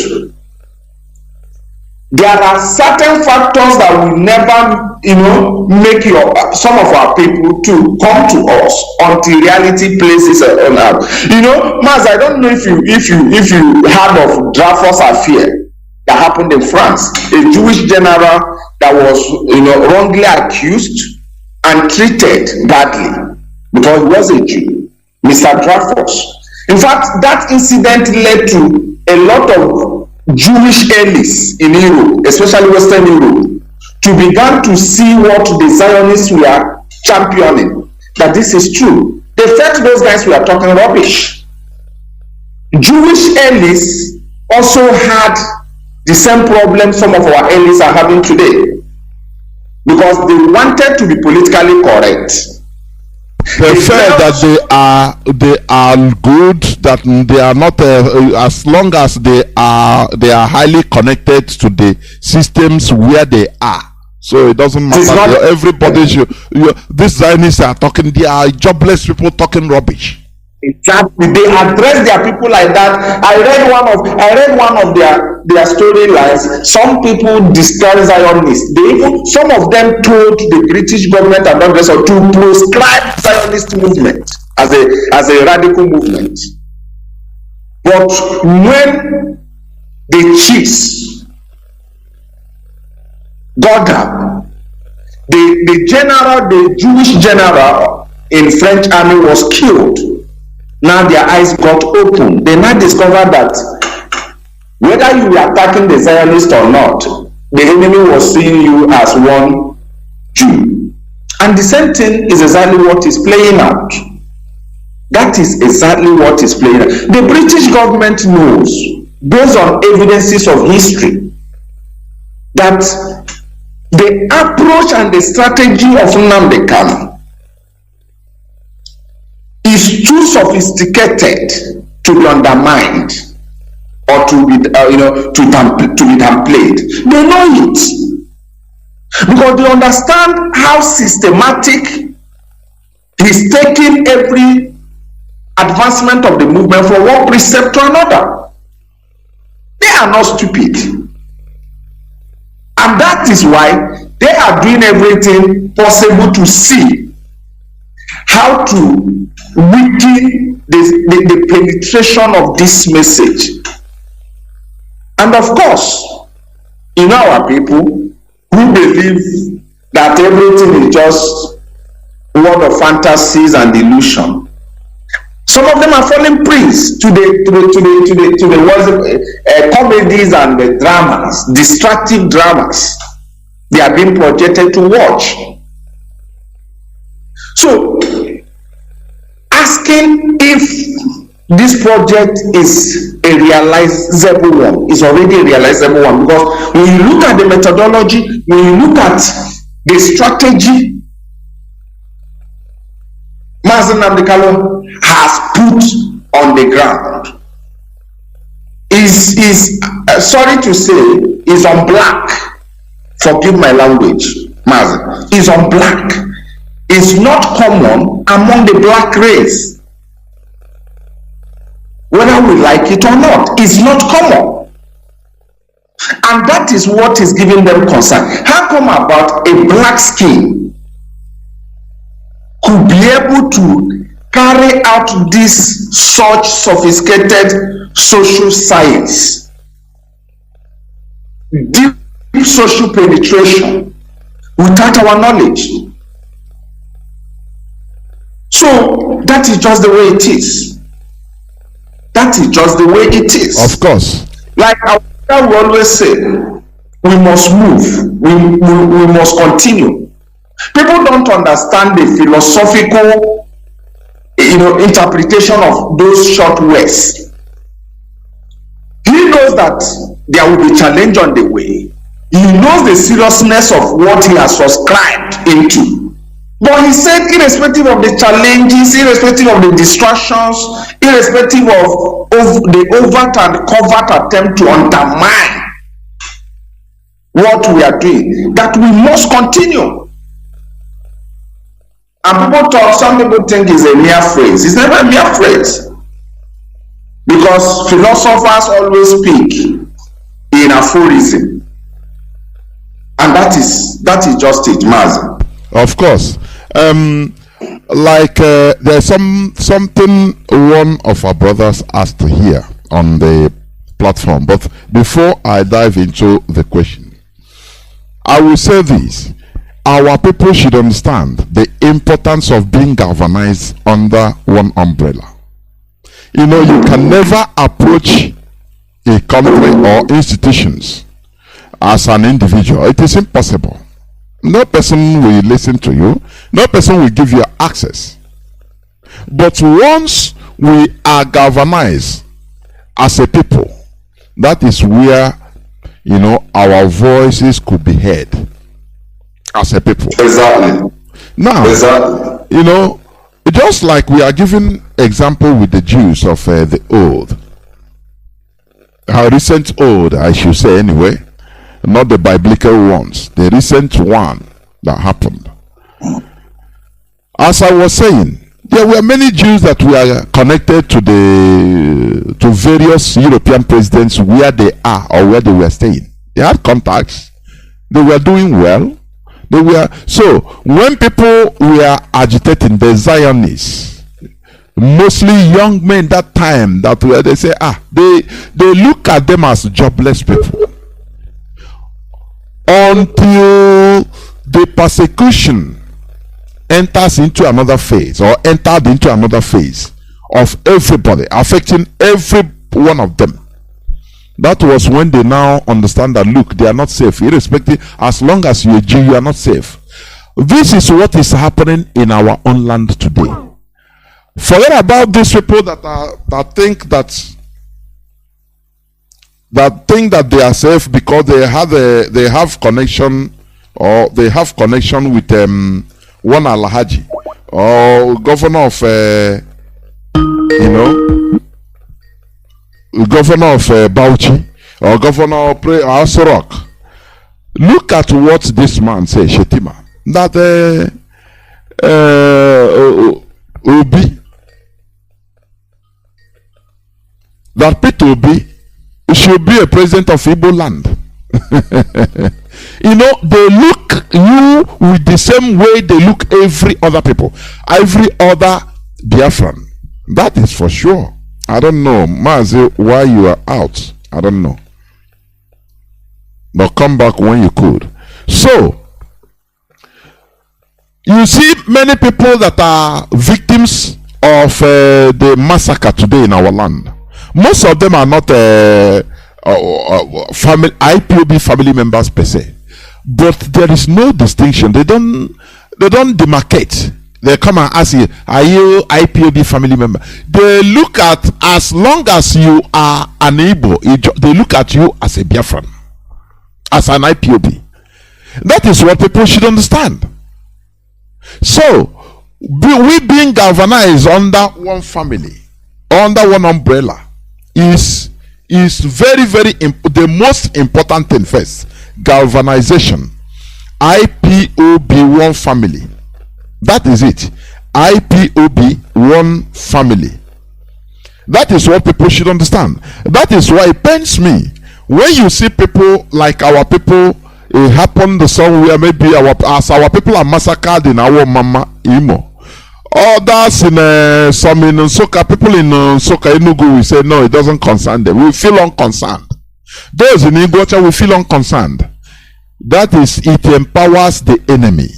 You understand? It empowers the enemy. Now, there is something one of our commentators, one of us, he commented. I'm just reading it. He said, "Why do we always talk like we are helpless without the assistance of the West?"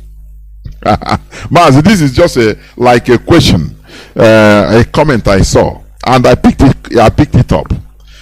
It's not, we are not crying to be helpless, but let us face the reality. In today's world order, look at, we are talking on air. Who is controlling it? It is the white people. Is it not? It's the West. Maz, is it not? They have satellites on the air, on the space we don't have. That is the thing. We are trying to, you cannot undermine them, say, no, you people can't do anything. You are just deceiving yourself. That is the reality. It's not. Okay, let me come. There is a structure that has been there in this world.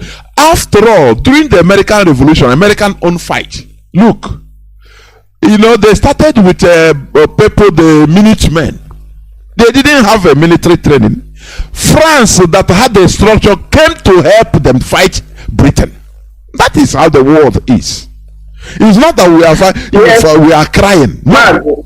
That without the West we cannot survive. We want to be in that order whereby we also can be able to help others. But now it is our turn. We are crying. When do you manufacture AK-47? That is the thing. Even the modes you are going to use, you are going to import it. What about if they put blockade and say you are not going to import anything? Do you see? It's not that we are crying. You will have to make use of the order that has been there already, in order to, just like you want to climb a tree, you put this thing, leather. It helps you in order to go step by step, now reach where on top of where you want to be and start plucking the fruits. That is what we should understand. It's not that we are crying. This is politics, international politics. We must play it. Mazi, let me come in here. Go on. You see, that is also issue what we are talking about, understanding realities different from understand as an embracing illusion. Most of us don't even understand where we have gone today. Do you know there is no Western nation that describes us like rebels again? There is no Western media platform that uses that word, rebels, in describing us. Also, most of them have also shifted from the idea of separatists and moving to another choice of words. Mazi, I hope you understand that. Yes. So somebody who does not understand the importance of mind games will just, sum up these actions as begging the West or whatever. The truth is this: Biafra is not going to exist on isolation. Make no mistake about that. She's going to be a country among community of nations. She's not going to stand on her own. And what this movement have been doing in course of years have been to popularize this message to the oppressors and to the friends of freedom. Because definitely you are not just alone, you are not existing in an isolated world. You are existing in a country, you are going to exist in an environment where you must relate. There must be need for international relationship, either at the level of helping you out for your emancipation or post-emancipation period. These are very, very essential. If somebody is telling you, don't mind appealing to the conscience of the people of the world, you can just lift up arms and fight yourself. In fact, it's the most myopic analogy I've ever had. Because you cannot just be on your own. Today, IPOB has successfully removed from the mouths of people, especially international commentators, the word rebels. IPOB has also successfully moved to the point that nobody is giving her media blockade. Courtesy of this international politics and engagement. Somebody who doesn't know will say, you're wasting your time and you did this. The truth is, like Mazi rightly said, a system is already on ground. A structure is already established. You cannot play against the structure or system, but you can manipulate the structure and the system advantageously to your own interest. That is where it is.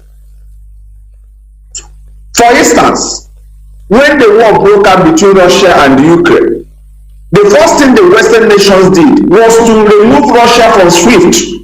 Mazi, you know that. And it was targeted at real Russian financial institutions.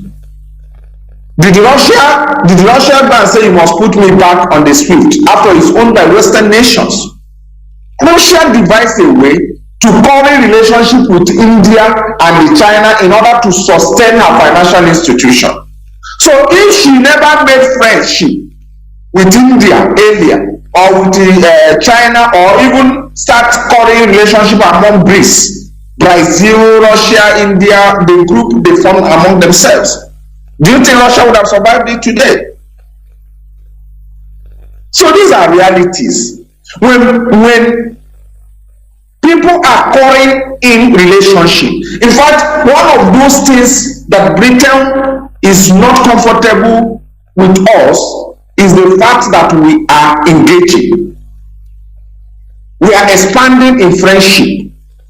We are making people to put up their opinions in what we are doing. It's a smart way. It's not a weak way, like some of us might assume it. Russia has the highest nuclear warheads. But immediately she was removed from SWIFT, her nuclear warhead could not reconnect her into international financial system. Because at that moment, it's not nuclear weapon she needs to survive financially and economically. She needed relationship. What she did was to activate her relationship with India, China, Brazil, South Africa, and other states. So if she has concentrated in hard power, because in this world you are left with two options: either you use soft power or hard power. If Russia has concentrated all her efforts on hard power, boasting on her nuclear armaments, boasting on her nuclear submarines, boasting on other arsenals, and the West ignored that her might and played a soft power game with her by removing her from global financial system, which is called SWIFT, Russia would have just naturally collapsed. So these are things our people must, you see, for the fact that our people are not groomed, we never have time to be properly schooled and integrated on statecraft and international politics.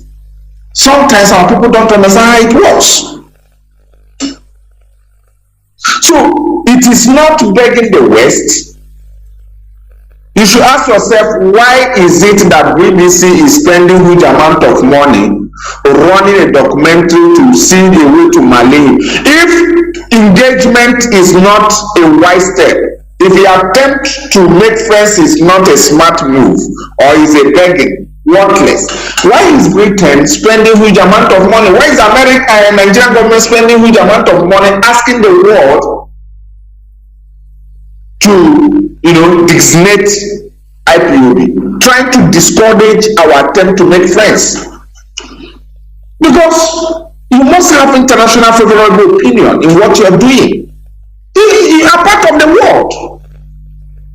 You are not going to be an isolated nation state or state actor eventually. You are going to be participatory.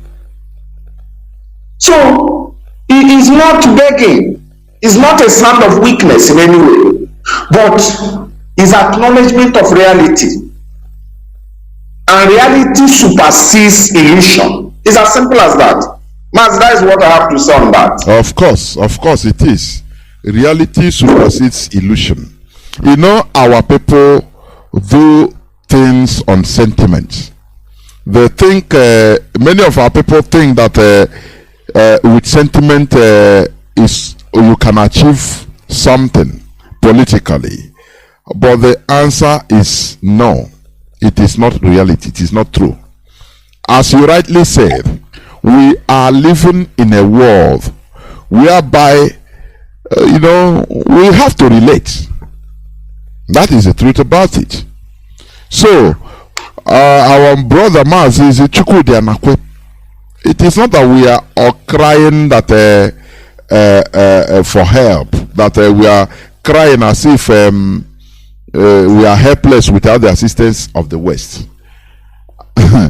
After all, even your comment, who brought it out? It is the satellite that is responsible. Do you have satellite? You are gaining from them, they are gaining from you, because they are benefiting. So we are in a world of symbiosis, a world of mutual benefit.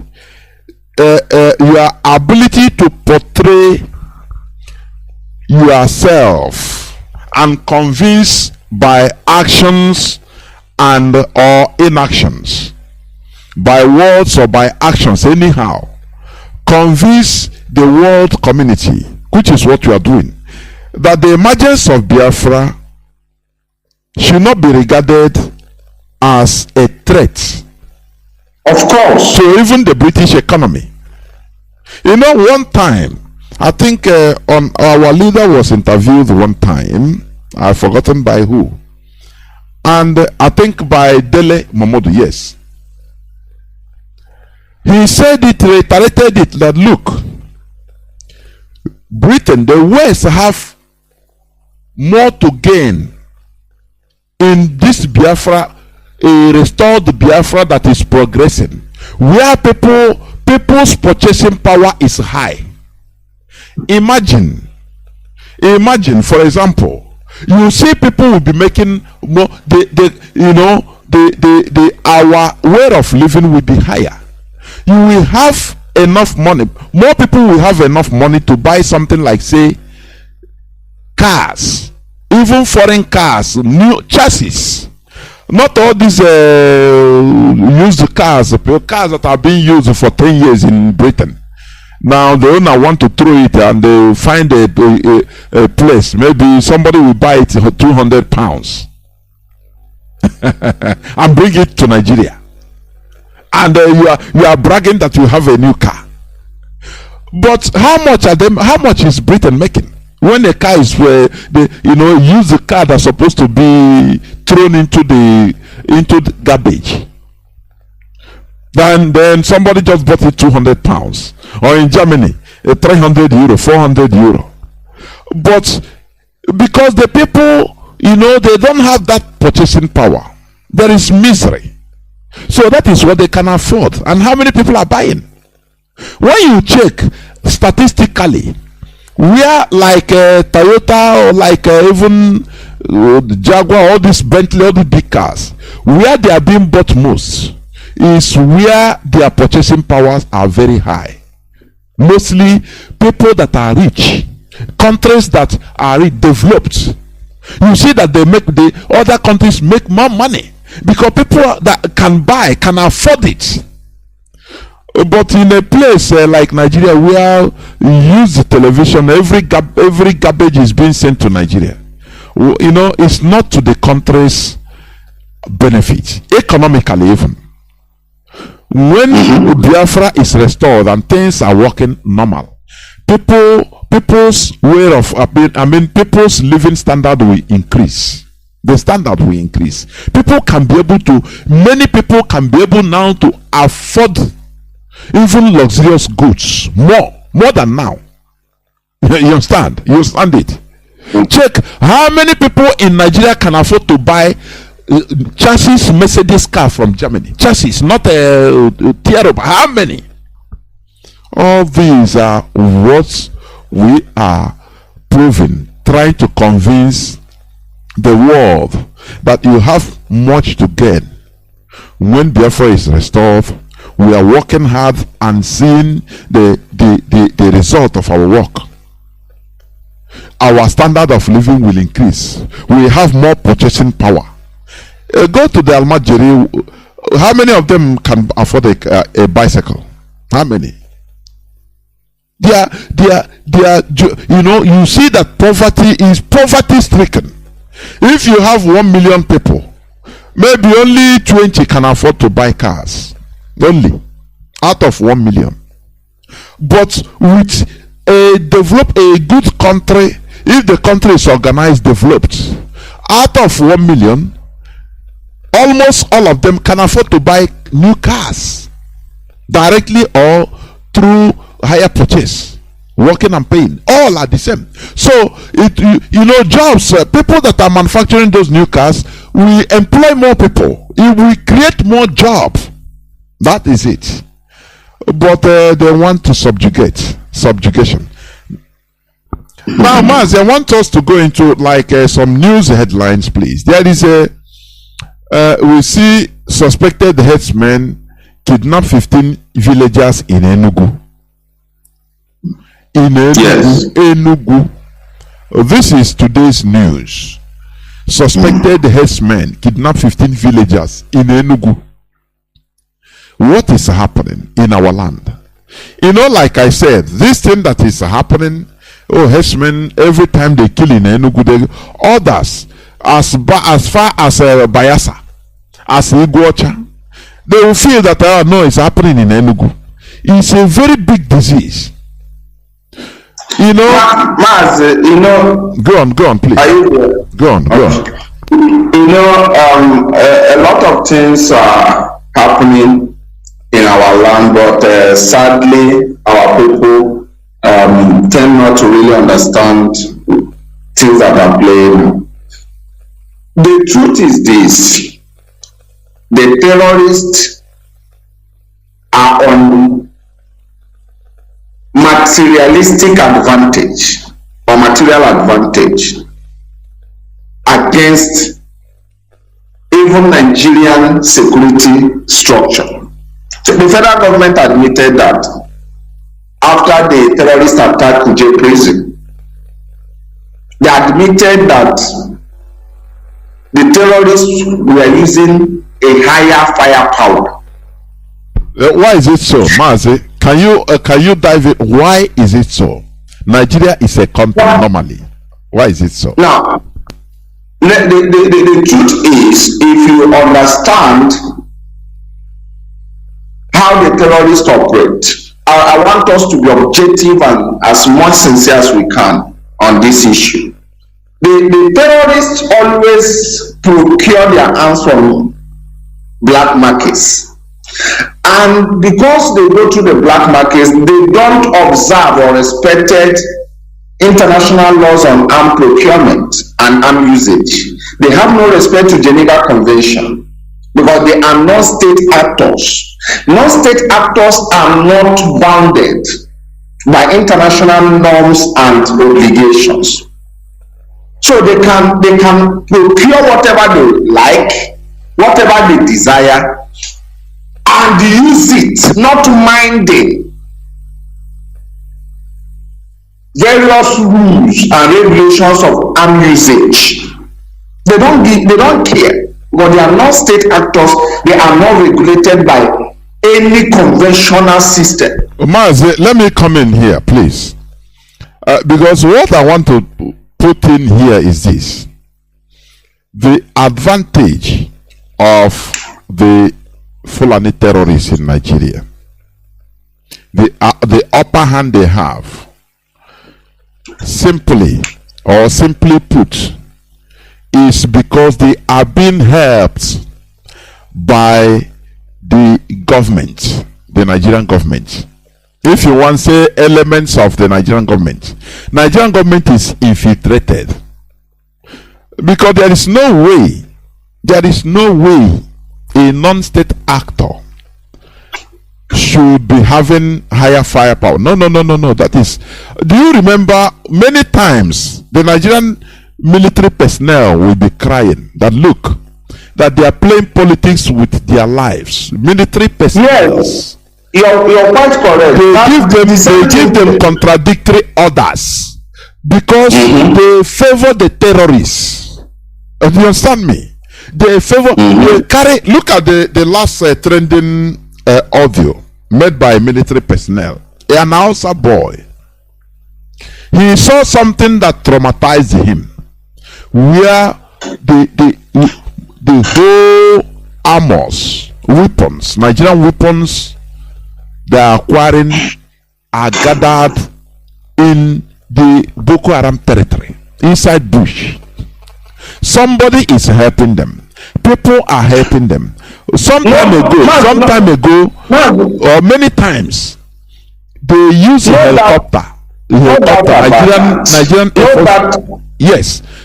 In order to help them. So this question of procurement of arms, non-state actor procuring arms on black market, this because they are having direct help from no doubt about it. They have a direct. No doubt about it that they have a direct help. So we have seen a lot of countries that have used the instrumentality of terrorist organizations to advance their cause. Is not new to our modern world. You remember America once used a Qaeda to drive away Soviet Union out of Afghanistan, and a whole lot of them, And after it came back to hunt them. So a whole lot of them have used, and it can also be new in Nigerian system. And we have also seen evidences, including oral submission and written submissions, where people have pointed to the fact that there is government compromise in this. But what I'm trying to say, like what happened in Enugu today, is really a serious issue. It's really a serious issue. But there is something we also must look into. Mazi, Nigerian state is going to a point of religious sectarian crisis. Is definitely likely going to happen. Sectarian crisis is definitely going to happen. And trust me, I've said this some time ago on some platforms. Even though the West might decide to assist, for example, even though America might decide to assist in order to protect the persecuted Christians, or in order to curb the advancement of these terrorists, because the activities are obvious. It's no longer a hidden And I know America, as the police of the world, has the responsibility to protect. So even though America is interested to solve this problem, which seems to be greater to the Nigerian state to solve. Remember, America has never, I repeat, America has never engaged in any war without the use of process. Whether in Iraq, they made use of the Kurdish people. Whether in Syria, they also make use of a Kurdish force in Syria, which is even one of the problems I think they have with Turkey. Name anywhere they have been in operation, they always use a proxy or non-state actor structure. And believe you me, Mazi, IPOB is highly organized. I'm speculating. I'm not making an absolute submission here. But for opinion's sake, IPOB is highly organized and well structured. That the advisors and experts in this issue we are talking about understand that peradventure what is to come takes place. Because if you understand these guys to a point they are exerting a whole lot of influence, even on political space. If you investigate, you will discover that some of these terrorists have influence to the choice of Shetima of Borno State to Vice Ahmed Tinubu. They must have influenced to a very reasonable height. And trust me, if the Western nations, for example, America or any other nation, decides to fight these guys on Nigerian soil, they would also likely, I'm speculating, I'm not making a total assumption here, they would definitely want a non-state actor to work with in covering this problem. That have been the way Pentagon operates in foreign lands. If you check every American foreign operation, they always use an existing non-state actor or structure to advance that cause. And I believe that these guys, I'm talking about the financiers of this jihad and terrorists, that occupy a high places in political space of Nigerian state, they are very, very worried and concerned that ESN and M branch might be potential instruments or partners, that should be the right language, of any foreign operation against the terrorist. So, do you know what they are doing? They are doing everything humanly possible to make sure that this defense line or possible partners with foreign, forces, they are doing everything possible to make sure that either these defense lines vis-a-vis ESN M branch are blackmailed. So when you see a lot of atrocities happening earlier before now, committed by third force, and an attempt to heavy everything or land everything on ESN and M branch, these are all attempted projects to disrupt what they are calculating might be unavoidable future reality. If you see any attempt to malign ESN, to portray ESN as a terrorist arm of the struggle, if you will see some attempts, I always tell our people that our people don't understand the politics of polarization, Mazi. Even there are a lot of covert operations attempt to infiltrate ESN, to polarize ESN, to kill the spirit of voluntary spirit and demonetize it. All these things are strategies, all these things are covert operations aimed at destroying the defense line ahead of what is to come. What is the purpose? So that even though they go berserk and start killing people everywhere, if the jihadists come out on the street and start littering human life, that the Western nations will not have any internal structure to work with. And that's why you see they are pumping the money, those on the political space are pumping money through the infiltrators. And we see the infiltrators, the gullible ones who don't even know anything, that they are just on the suicide path. You see them, they will boldly tell you that they are raising money to be paying people who came to defend their land with patriotic spirit. And they are trying to now water down that spirit of patriotism, trying to tell them that you are paid. Of course, no paid army is powerful.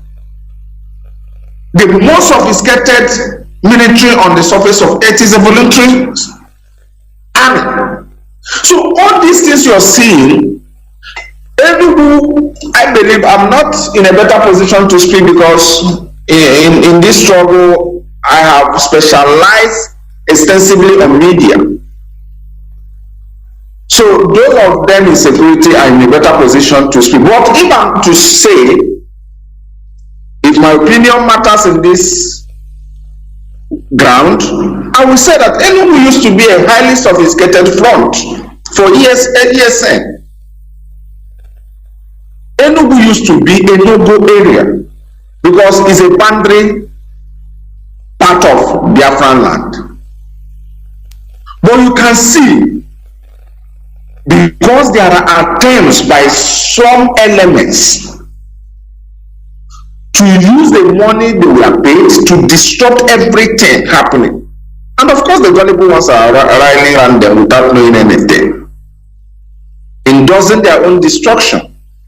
And it seems as if we are having a flaw on that front.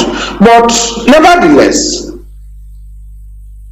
I have faith on the defense line and I know what they are capable to do. But the truth is, our people should understand that the battle IPOB is fighting is multifaceted. Is a vicious circle in approach. There are deployment of infiltrators to internally implode, achieve implosion, so that the external forces can walk over the movement at ease. So what is coming before us is beyond even politicians. The politicians in the land is none of their headache, because majority of them, their families are not in the land. They are already overseas and they don't care. If you tell them tomorrow that the land have been converted to Emirates, they will also tell you to turban them, in as much as you are going to make them emir of that state. They don't care. They are soulless. They have no conscience of their own. They, of course, lack love for the motherland. So they don't care. So they will prefer to even be an agent of destruction to anything that will undermine their interest. And what is their interest? In as much as Abuja will keep anointing them to rule over their people, chicken, and they don't give a fuck. So Mazi, that is exactly what is before us. And the earlier our people understand this, the better.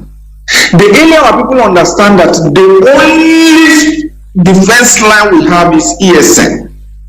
And anybody that is trying to play whatever gimmick close to that defense line is enemy of the struggle, is enemy of the people, and of course is enemy of the land. So when people tell you they are raising money to reach out, yes, even when they were not even there through the formation of everything, then you should understand. I keep telling our people, your enemy can never destroy you with his own face, because if he comes on enemy face, you will understand. He has to come on your own face, come on your own tune, come on your own dress. That is what is called infiltration. Israel is successfully dislodging a lot of Iranian nuclear scientists, not with Jewish citizens. They were recruiting Iranians, using Iranians to do the job. That is the work of infiltration. America carries out various operations all over the world. If they are coming to China, they use CIA uses Chinese Americans who look like China, get them to China, they speak China, they look like China, you have a less suspicion on them, and they will carry out the operation successfully. And who will not tell me that the enemies will not recruit our people in order to destroy our own project? If Israel could recruit Iranians to do their job for them, if Americans could use Chinese Americans or African Americans to advance their cause, then who tell you that the enemy will use non-Igbo identity? They have to speak your language, they have to talk powerfully like you in order to penetrate and destabilize. Of course, polarize. That is the word. Polarization. What is polarization? Making sure that the issue of one source of command is destroyed. When Mr. A that used to get signal from Mr. B started hearing go from Mr. B, and Mr. C said to him, come, Mr. A is already destabilized. His source of information is already polarized because there is contention. And that is exactly what the infiltrators were contracted, or what they are contracted to achieve. You see them when they come to ESN, they say they have their own order to give. They say they have established their own M branch. They come to media, they say they have their own media. All the thing they are doing is polarization tactics. It's called polarization. If you understand how international intelligence agencies work, you will get shocked. Mazi, for our information, do you even know that Ukrainian spy chief, the man in charge of Ukraine intelligence agency, do you know he is working for Russia? I think he was removed. He was sacked. He was removed in such a hallowed position. He was working for Russia. Who will believe that? And when you tell our people, based on this, this person is an infiltrator, you see them, they happen, because our people love entertainment. No wonder Nollywood had the highest movie sold in our land, because our people love illusions, they love fantasies, they love watching entertainment. So I think that is what I have to say, Mazi.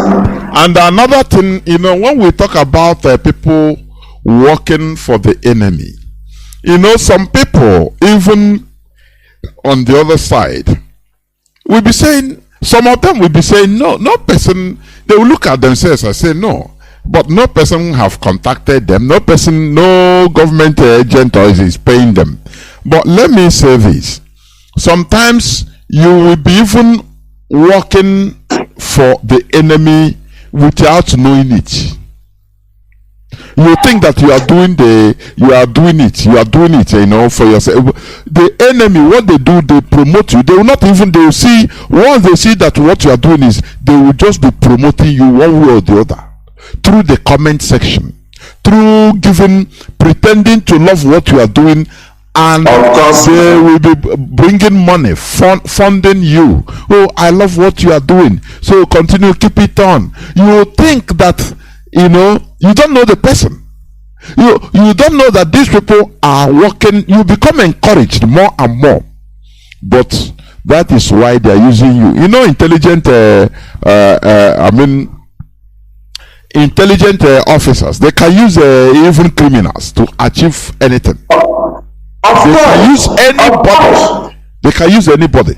Maybe the person will say, but I'm not working for anybody. But you don't know that what you are doing, the enemy is benefiting. Now the one way indirectly let me share something to you, and for the purpose of what we are discussing now.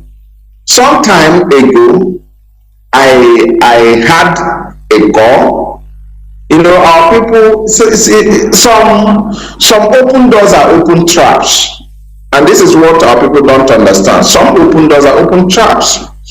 I got a call, and they call. This was at the peak at which these guys were buying a whole lot of platforms, media platforms, and the call came in via WhatsApp and said, just like you rightly said, that she has been watching me. This is a female, as a matter of fact.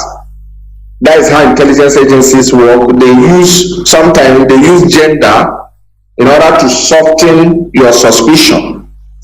This fellow said, I have been watching you, you've been doing amazing and blah blah blah, all sort of emojis and accolades.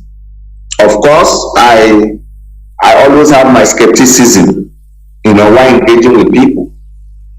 So, at the long run, she opened up and said, we are going to build a studio for you, we are going to furnish you, we are going to give you the state of art equipments you need. I say that is wonderful, that is amazing.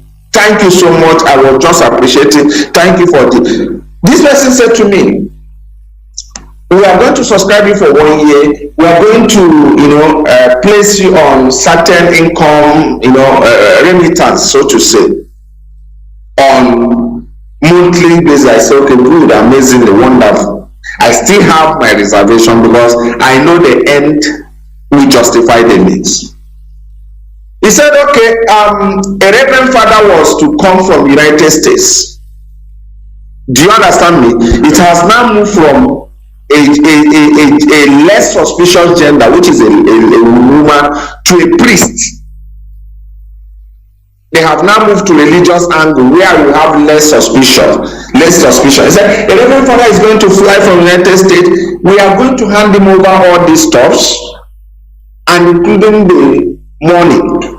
And then I said to them, that is wonderful, amazing, thank you so much. But what will I pay in return? That was the question I asked. Very good. What will I pay in return? He said, why do you ask that question? I said, why ask that question? Because there's no free cup of coffee in the world. In Freetown. You can't do all these amazing things, invest heavily without me. I said to them, am I going to be running promo, or am I going to do this? That was when the real deal came up. They said, listen, we are going to give you a list of people you'll be mentioning in any of your program as the real people fighting for this freedom. It's amazing. Please, I need those names. He said, well, I will get back to you. But the truth is that none of member of the DOS is part of those lists. We want you to recognize the real people who will be giving you money from the United States, and you must do it consistently. And as time progresses, we are also going to help you in YouTube to make some money, but you will give us access to your page and your account. Mazi, that was when I knew the game. And here is the game. They get you on their site, you give them access, they change the password, you are off from your account. Your account is gone. then your account will now be used to be preaching anti-struggle messages. And you cannot deny it that is not you, because you voluntarily handed it over to them. And that was exactly how they wrecked down a whole lot of media warriors. I was approached, I was, met for this purpose. So, our people don't understand the efficacy of the battle we are. Some people think it's just issue of shouting. Mazi, let me tell you, family. This story you told now to the public. Had it been your intention in this struggle is to make money, wouldn't you say that, oh, now my miracle has come, oh, God don't open way? Of course. Many people, that is how they don't, they don't think, because I cannot say they don't think. They think, but because of their initial intention, why they are doing what they are doing, it is mostly for money, to look for contacts, to get a call like this. They say, Chineke kwena ihe ọjọọ, what am I looking again? A bit with a price. Do you see it? If you are not genuine, one thing or the other will come and take you, and you see the person will change, start talking. There is one person I will not mention. There is one person, Mazi, as a matter of fact, a friend of mine, a very close fellow in this struggle, we used to be very close, because I always appreciate how he writes. And one day he called me. A lot of things happen. You see, I always tell people, I said, sometimes people discuss what they've had. They don't know what some of these principal officers experience in their private discussions. People don't really understand. Do you know this fellow called me one and said, Chika Austin, he said, please, can you make a flight reservation for me? I said, good. He said he wants to fly into Abuja. I said, amazing. He said somebody sent him to cover the court proceeding. I said, good. I used my phone. I made a flight reservation for him, and he flew. Now, getting to that place, I was expecting this fellow to report on this too. And I discovered that he went there for something different. When this guy came back, everything about him changed. He began to prospect me.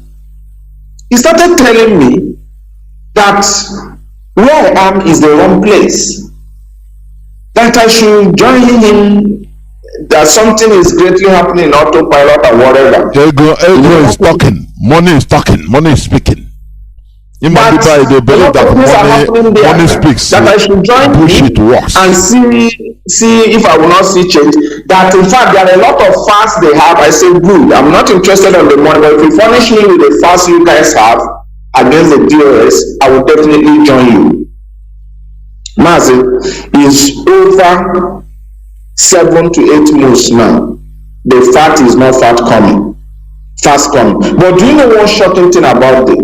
Even till last week, this fellow keeps chatting me privately, asking me, have I seen what is happening in autopilot? And I said to him, what is happening? He now began to, very, very inconsistent fellows. The same person who was prospecting me for autopilot is now trying to tell me that he did not join autopilot because he wants to make money. He joined for something else. And he's trying to sound a kind of regretting tune, trying to retrace back his foot. So this is the kind of battle we are in. I told him, I said, they told you they were going to furnish you with evidence. Why is it that today you don't have that evidence? He said he doesn't understand. He doesn't understand. The issue of I will expose, I will show, became an aberration. Nothing tangible. So that is just how the infiltrators work. It's a mental,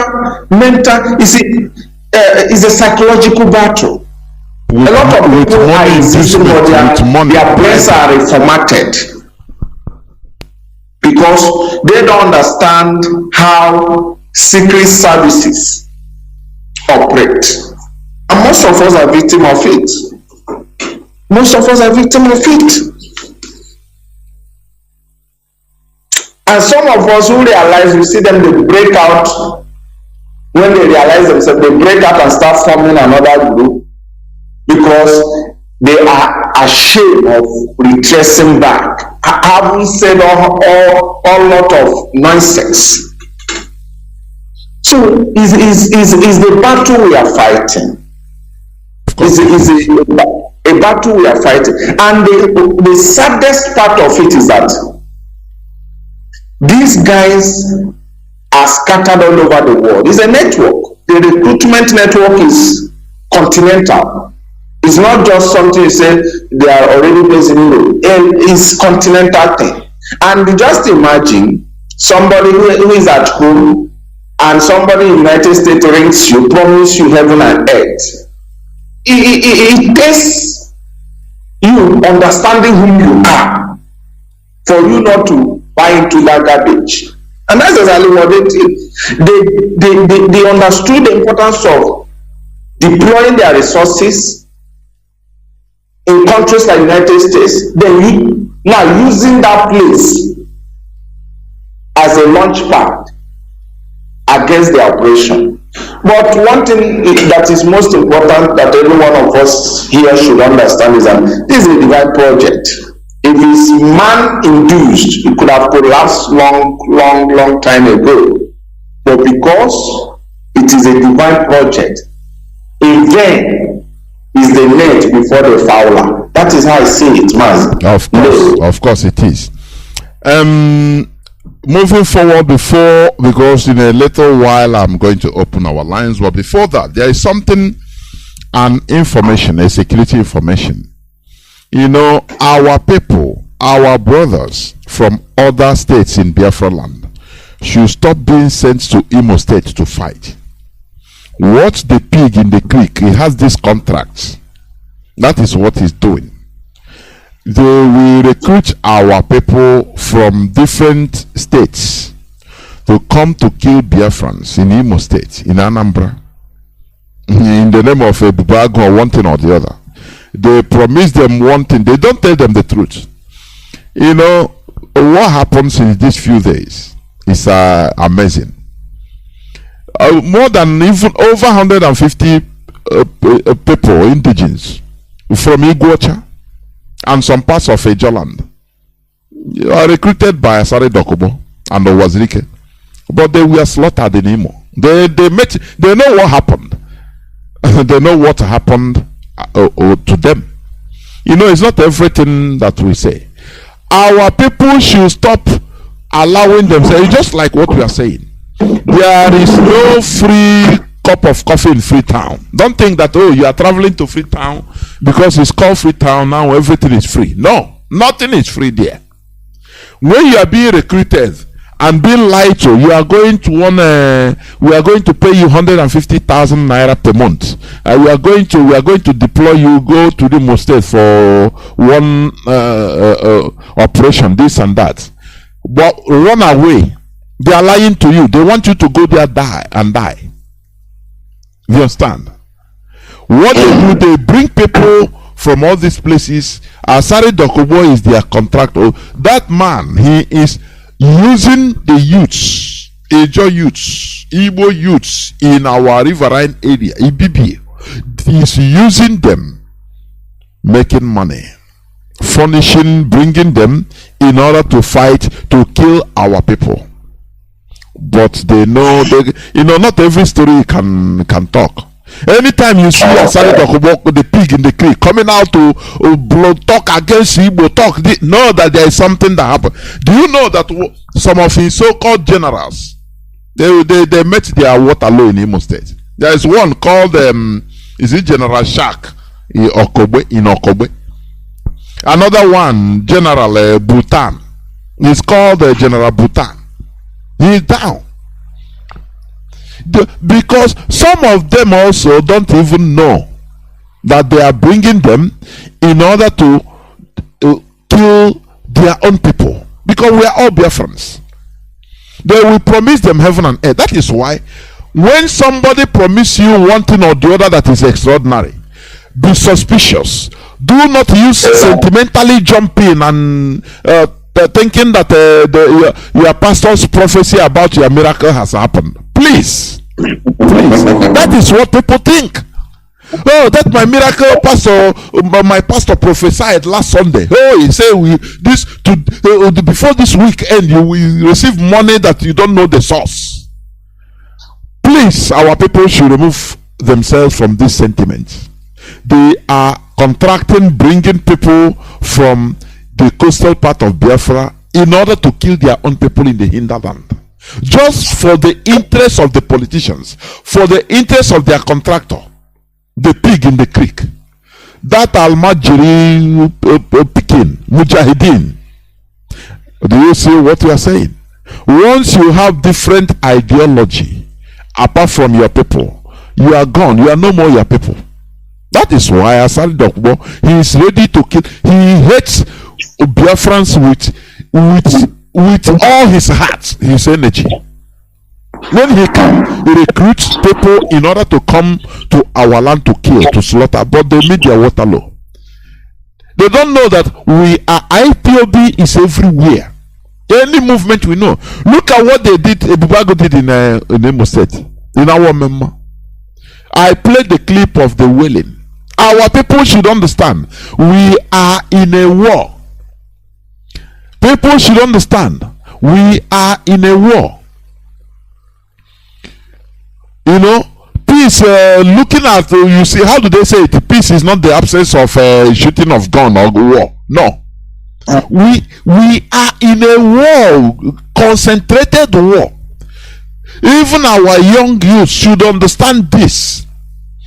Ebubago is formed by Dave Omahi with the help of tacit help of the caliphate in order to kill our people. And that is what they are doing very well. They saw people that are going to traditional marriage and they gunned all of them down. They gunned them down. Do you understand? If it's a normal country, the whole country will be on standstill. Innocent young men and women, people, women, everybody, innocent people, they gun them down and go their way. Do you understand? The other day, the Ebubago, what happened? Ebubago, they picked some our people. They were going just to execute them. Now, on reaching one military roadblock, the military asked them, these people now, they say, no, these are suspects. One of those people, one of those boys picked courage and shouted and said, we are not suspects, we are innocent people. They pick from one place or no. Me, I don't know anything. No. The military now stop them and say, hey, you people should, they release them. I'm telling you, Ebubago is worse than the Fulani headsmen. They are worse than the Fulani headsmen. They are is a clandestine, or can I say open and clandestine opportunity of slaughtering, massacring our people, instituted by our own politicians. For goodness sake, what is happening to this tribe we call Igbo? What? Sometimes I start wondering what is happening. In Zamfara, they crowned the chief terrorist to be the Sariki Fulani of that area. One of the most wanted terrorists, even by the Nigerian government, is crowned openly to be the chief emir of that place. Our own people are slaughtering our own. Some just because of political power. Rob Uzodinma said sometime, he said, this thing that God just brought to him, that any person that somebody will come and stand on the way against it, that he will never, instead, anything. Do you see how our people are foolish? Where they have power is to kill their own people. It's highly absurd. sometimes, Mazi, if I think this, I start having headache. Why is our people behaving like this? Because of political power. The backbone you have, the people you have that should be protecting you, should be backing you, these are the people you are killing. Then all the few other ones, you just buy loyalty with money. How? Why? How? That is why even I'm afraid. Do you see this Peter be rubbish?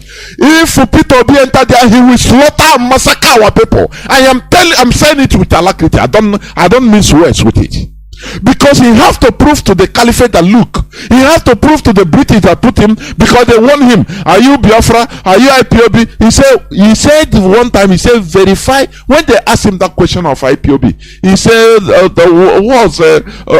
action speaks louder than voice. Verify what I did to them when I was the governor. He said Peter said it. He said it. If he become a president, before God and man, he will slaughter our people, because our people are heartless when it comes to killing their own people for them to retain power, to satisfy a foreigner. They become heartless. They become another thing altogether. Sometimes I wonder, I say, what type of people are these? The Fulani, you see, they defend their own. Any power they have, they lobby, they defend their own. Even if they try to redirect them, say, please don't kill your own people, just be killing others. That is how they react. That is how they do. But our own people make sure they slaughter our people with impunity, with the type of mindset I can never imagine in this world. Mazi, it is pathetic. It is sad. Honestly, I don't know whether you want to say anything more. I want to open the line. No, Mazi, actually, I don't have anything to say. What happened was really a gruesome murder of innocent youth. But nevertheless, I don't really want to dive much on that issue, because I know a lot of development issues are still really a heartbreaking incident, I must say. It's really a heartbreaking. That is all I have to say. And there, before I open the line, there is this news I want to, just the headline. Police escort protecting Nigerian pastor shoot at tricycle rider trying to overtake convoy, kill 2 occupants. That is it. This is a pastor. Maybe the people he killed is his members. Those that what is happening in Nigeria is a caliphate. That is a caliphate, which the clergy is part of it. I'm telling you honestly. They are, they subjugate people. That's why sometimes, Mazi, I wonder, in this 21st century, how can people subjugate? Just you have mind to continue subjugating the poor people, poor masses, helpless people. You continue subjugating them in every way possible. Through the preaching in the church, they turn Nigeria into a complete caliphate, where the politicians and the clergy, they are at the hierarchy, they are at the higher space, dealing with the poor masses. Sometimes I'm short of words. Pastor, the pastor, a so-called pastor, the called man of God. That's why, Mazi, if I'm talking sometimes on this religion, I'm saying it with alacrity. I don't care who it pains. This is abomination. Somebody that should be a man of peace, that should be nearer to the poor, nearer to those hustling to make a living. Now they are imitating, following the Nigerian politicians, because they're on top, doing what they are doing. The same way the imams in the north, the same way they are. They share food to the Almajiris, to people, and every Friday they preach to them how they should be subjugates, how they should remain, thank God, why that they should remain subjugated and be thanking God that they are giving Alhajis are giving them breakfast and lunch and coins, so they should thank God and continue praying. This is very pathetic, honestly. Very sad indeed. Mazi, I will go into few minutes break. But when I come back, Okay, sir. I will open the lines so that people will call in, and air their views before we close. Mazi, I don't know whether you have any other thing, please, before I let me ask you have any other thing to add on generally, please? You do. Well, we earlier said, the truth is this: we must remain resolute. Very, very important. We must remain focused, unwavering. Consistency is the key, and no oppressor lasts forever. In fact, the longevity of the oppressor is being indulged by the weakness of the oppressed. It's as simple as that, Mazi. It's true. You're right.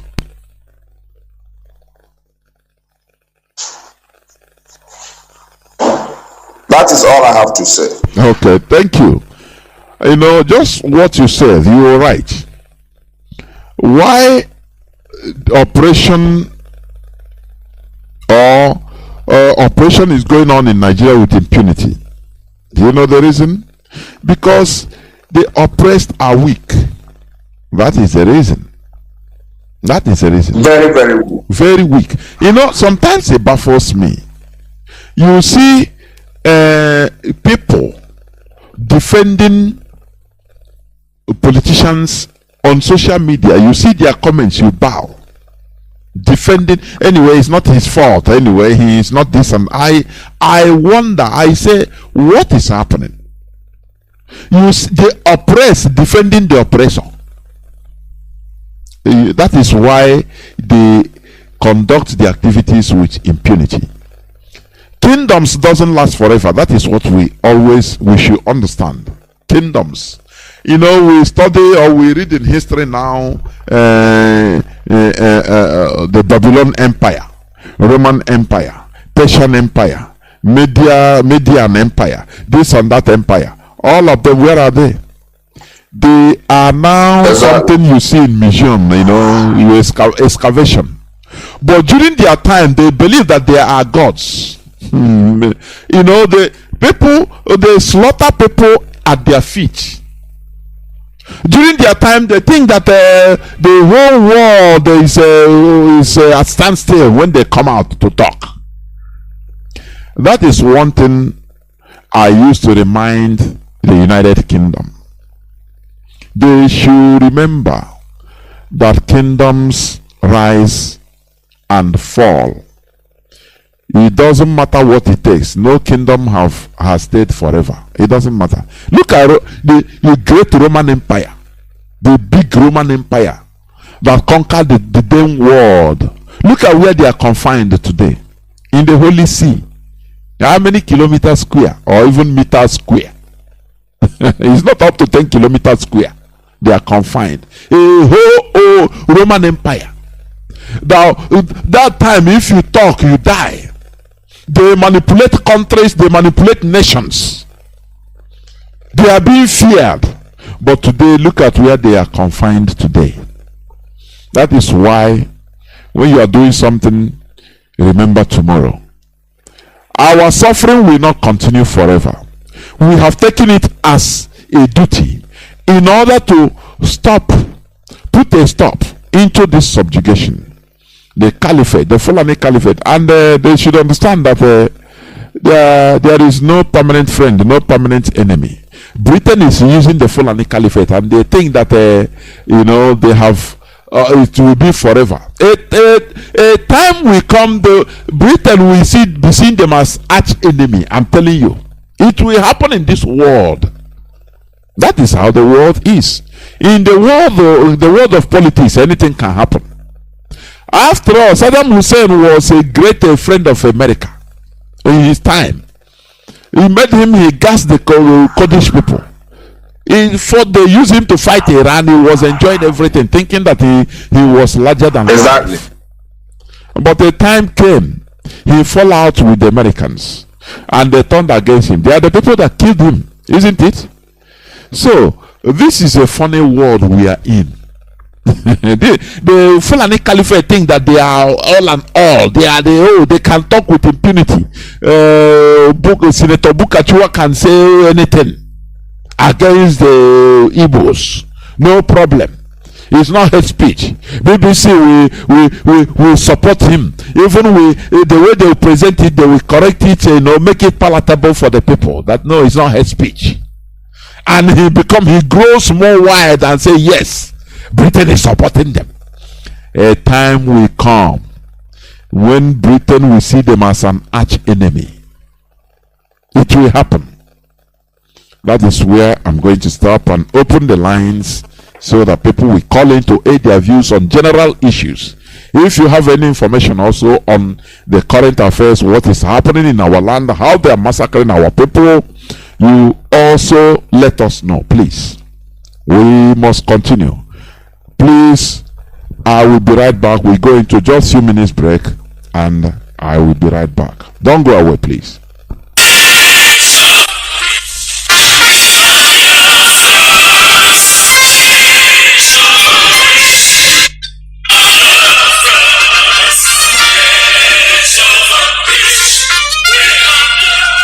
Biafra worldwide phone call campaign alert continues.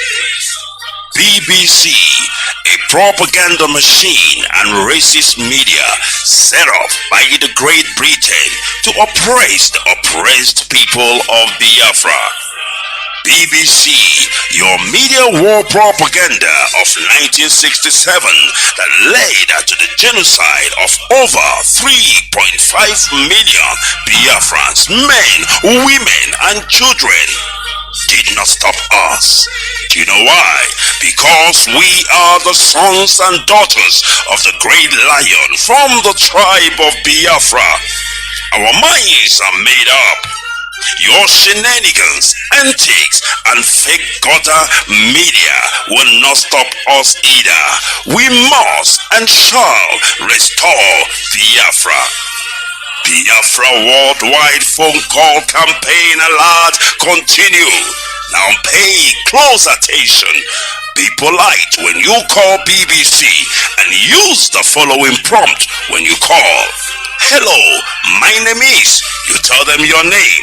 I am calling to ask about BBC policy of propaganda against the victims of genocide.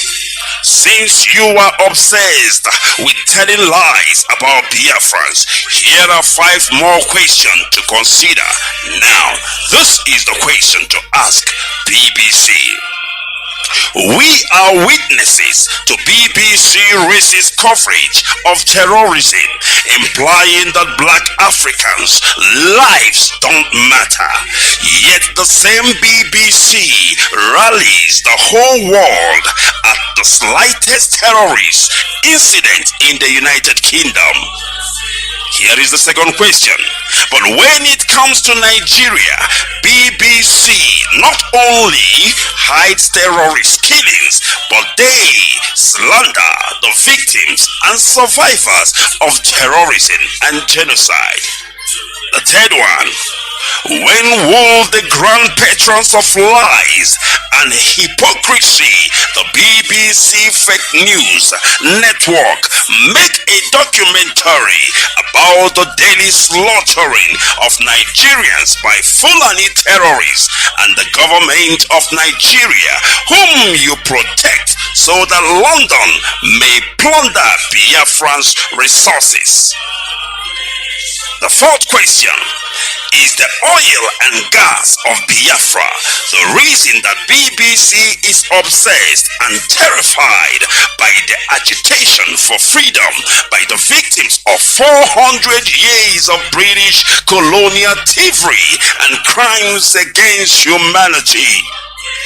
And the fifth one, we call on the good people of the world to ask BBC and UK government why it aids and abates the genocide in Nigeria by spreading lies, propaganda, and disinformation against Biafran freedom fighters. BBC, we know that you are United Kingdom government agents of imperialism with no modicum of shame. Take down your wicked fake documentary against the victims of genocide and stop your sadistic meddling in the lives of black Africans. Now pay close attention. This is the time to call BBC. You can call them 9 a.m. to 5 p.m. Biafran time. Date 4th of July to 30th of September 2022. Now grab your pen and paper and pay close attention. You can call BBC switchboard on this number +44 2087 438,000. I repeat, +44 208 743 8000. Or you can tweet at BBC News. You can also call BBC Customer Service +44 3700 100 222. I repeat, +44 3700 100 322. Or you can also tweet. Welcome back. This is Radio Biafra HAUSA-SERVICE coming to you through the auspices of Radio Biafra London. Today is the 18th day of July 2022. My name remains Mazi Jonathan Chinedu, and I'm here with Mazi Austin. We discussed on general issues, and our lines are now open. Our direct line is +1 213 328 6224. I repeat, +1 213 328 6224. Our WhatsApp and Signal line is +61 405 142 547. I repeat, +61 405 142 547. I have a first caller that is there already on WhatsApp. Caller on WhatsApp, welcome to the program. Can you hear me? Yes, I can hear you, Mazi. Good evening to you. Welcome to Mazi Austin, my own brother. Good evening to you. And thank you for your beautiful work. Mazi, what is happening to us now in media, in Facebook, in Twitter? In fact, I don't know how to explain it. Mazi, do you know that Facebook blocked my account for getting to a month and 2 weeks now? And then they can change yourself for Biafra. You know? Because the Facebook have approached me before, asking me did I know about empowerment, Facebook empowerment program. Things like this, so many times. I tell them go to her. I am here to restore my life. Just that I comment on this news. I comment, they blocked my account. They restricted my account till date. Send to others. In Twitter, when I'm getting to 7,000, 8,000, before I know, I start removing followers from my listing, removing. These people, they are very wicked. And I want to comment to what is happening on our land today. The killings now is too much. The killings now, and more especially, they are killing the youth. The men, the youth, they are killing anyhow. Our women, young children are being raped, pregnant, kept them in the prison, raped them, children. What is happening in our land is, in fact, like this, Mazi. But we are here, and we must fight this freedom, and we must get our land restored. So I am urging the youth, most of you still shouting people to PVC. Haven't you seen the video where your PVC is being dumped in a quota? The PVC you are shouting for, clamoring for PVC, people will be obedient. When you get that your PVC, they will dump it somewhere, and you are still clamoring for abandoning our leader, Nnamdi Kanu, who is fighting for our freedom, for the liberation of the southeast, in fact, of the whole Africa. After you say, stand with Nnamdi, what is happening now? In fact, I knew you with the Fulani, you are worse than the Fulani terrorists. For seeing all this killing and raping that is going on in Biafra land, and you will still open your mouth and talk about electionaries in Biafra or in Nigeria, you are worse than terrorists. May God bless you. I will leave it here. May God bless you. And you there were Mazi. It is very sad, honestly. It is very sad. We must continue. I have a caller on direct line. Let me see. Caller on direct line. Can you hear me? No, the line cut. Why? Why?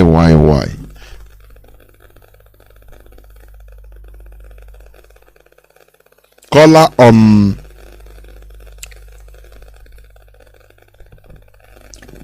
on signal. Can you hear me? Caller on signal. Welcome to the program. Can you hear me? I can hear you, Mazi. Good evening. There we go.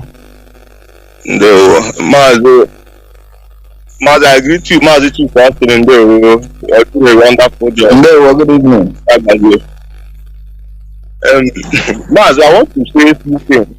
First, the world must rise up to condemn who put Delma for what he's doing in our land, in Imo State, our mama. Like you rightly said, what you read out, he killed 14 Igbo youth coming from wedding that going to attend wedding on Anu. Ebugago in this guy, in these guys of Ebugago, came to that place and shot 14 youth dead. Hope Uzodinma is happy. He's the governor of Imo State. Our pastors are government. Let him continue killing. Look at what is happening in our land. After the government recruiting youth, our own brothers, to come to our land, to come and still kill our people. Injustice everywhere. And now, there is something you pointed out, that people are destroying themselves, fighting themselves without even knowing it, without even being paid. It's true. Another thing that points to that fact is cultism in our land. You see, cultism, sometimes when I say this thing, people take it lightly, but it's a very serious issue that has been eating our youth, because this thing is so dangerous in our land, in South America. This thing has divided our people. You will see people killing their brothers because of they belong to one cultism, they belong to IAs. This one belongs to. It is the politicians that are increasing the tempo. Anything you see that continues, know that the politicians, that is what they use. They use cultism. They make sure to encourage it one way or the other, because of elections, to take away or take out their political opponents. That is the reality. Exactly. Mazi, go on. Exactly, Mazi. Because this thing you're looking at, like where I grew up in our land here, I grew up in our coastal area of Biafra land. When I grew up, I saw all this cultism done to the community, the inhabitants of those lands. I see all these things, how this thing divided them, make them come against. Okay, make one I'm not hiding it. That area, anybody that can come from that area can testify to what that is doing. Ranging from 1999 up to date, the injustice, that thing that has caused to the people that you see that they are suffering today is because of cultism. Because I remember when we were living together as free people, everybody loved this, very peaceful and calm. Let's play the government. And the government is not doing anything because they know their faith is in their favor. They not stand as the Chinese. They know this thing is in their favor. So they will also you to continue in that way to kill and divide the church. See, it was a point that a friend of mine we have to remember, two of them traveled to Malaysia because of connection they have, because they are Ayu, they belong to Portugal. They are brothers who are called, their friends who are called in Malaysia, help them. In some other people, they say if I have to, they have to give me this paper that I have to go and belong to Aslan. I say no, I'm not in tune with this type of life. They denied me that opportunity, and I was happy they did. So, you know, and you talk about infiltrators. These are the people that it has become a network, international network. They have their network even overseas and in our land. You see, they are not using them because the network is there. When they want to recruit these infiltrators in our land, it's those people there that will call their friends around to go and recruiting. This is a very serious issue in our land. That our people, if we really want to be free, we should start by denouncing this public opinion in our land. It's dividing us than it's supposed to unite us. That's why I end my topic. There were. Thank you. There were. Oh, I want to pick a caller on direct line, but the call just cut. Caller on WhatsApp, welcome to the program. Can you hear me? Caller on WhatsApp, can you hear me? Yeah, Mazi, can you hear me? The whole world is hearing you, please, not only me. Go on. Okay. No, Mazi. There were. This is Paul Nnamdi coming from Chicago. Mazi, it was an interesting conversation between you and Chika Austin. Very, very interesting. You know, like you pointed out, I am with you. You know, with the thought of no justice in this world. You know, you made a comment like that. You know, the injustice in this world is just astonishing. You know, years ago, before I came to this country, to America, I had thought that you know, they stand for truth, justice. And but over the years, I've come to be, you know, so greatly disappointed. You know, it's very, very unfortunate that a whole lot of consider interest first before gambling into justice. Exactly. So that's what is happening anyway. So, but our people.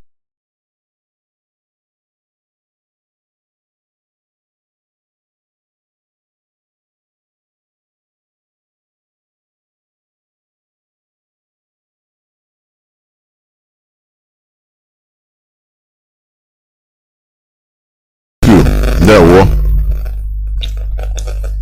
No, I want to pick a caller on direct line, but the call just cut before gambling into justice. Exactly. So that's what is happening anyway. So, but our people.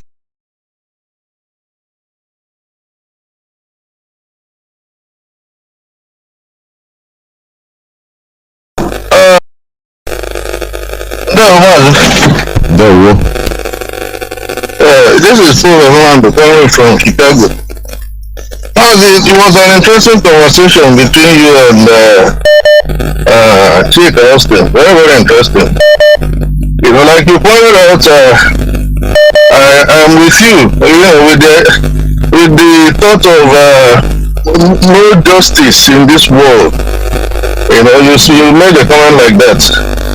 You know, the injustice in this world is just astonishing. You know, years ago, before I came to this country, to America, I had thought that, you know, they stand for truth, justice, and but over the years, I've come to be, you know, so greatly disappointed. You know, exactly. They will help him embellish it very well. And that is why these Fulanis have that in, you know, they don't care, they are very unscrupulous, they don't worry about whatever they say. Because all the people who call themselves Nigerians seem like they are hypnotized. You know, Mazi, you know, how did we get to this position? when the late Buhari was appointing all his kinsmen, at least they have a useless constitution. This man went about appointing his kinsmen to all the key security positions. The useless National Assembly was there. That would have reprimanded this man. That would have stopped him in his track. But they all kept mum. All of them shut their traps up. Probably because he has doled out money to them. And the result is what we are seeing today. What T.Y. Danjuma said is almost 5 years ago. They collude. Yes, we know they collude. But have they stopped killing his people? No. Is he still able to talk? We've not heard anything from him recently. Are his people not being killed? Yes, they are. Every day in the zoo. Killings all over the place. In the Middle Belt, in the East, in the West, everywhere. What nonsense is going on in that country? It's very, very, despicable. Very unfortunate to find ourselves in this situation. Of course, honestly. But for we Biafran people, our minds are made up. We know we are no longer part of that contraption. We know we are not interested in the miserable politics of 2023. A people who have been slaughtered left, right, and center. Everybody should be talking about a referendum, not a 2023 election. If these people are really humans, sometimes we wait to say, oh, what will America do? What will the West do? Well, what are they doing for themselves? Aren't they seeing this abomination going on in that country? What are they doing by themselves? Nothing. These useless politicians are still busy thinking of how to amass, line their pockets with blood money. Shame on them all. Very, very, very, very painful. But Mazi, please permit me to announce our forthcoming meeting here in the USA again. That comes up on Saturday the 23rd at 2 p.m. Central Time, 12 p.m. Pacific Time, and 3 p.m. Eastern. This meeting is a compulsory for all IPOB members in the USA. The Eastern region, the Pacific region, Mountain region, Central region, all 4 regions of USA. It's a must attend for all members of IPOB. All the state coordinators are expected to attend. And it has reached my information reaching me now is that some family units or states are planning to have their meeting on Saturday. Please, such states, they should bear in mind that this general national meeting supersedes any other meeting. Please postpone your meeting. Allow our members to come on Saturday to this national general meeting of the USA.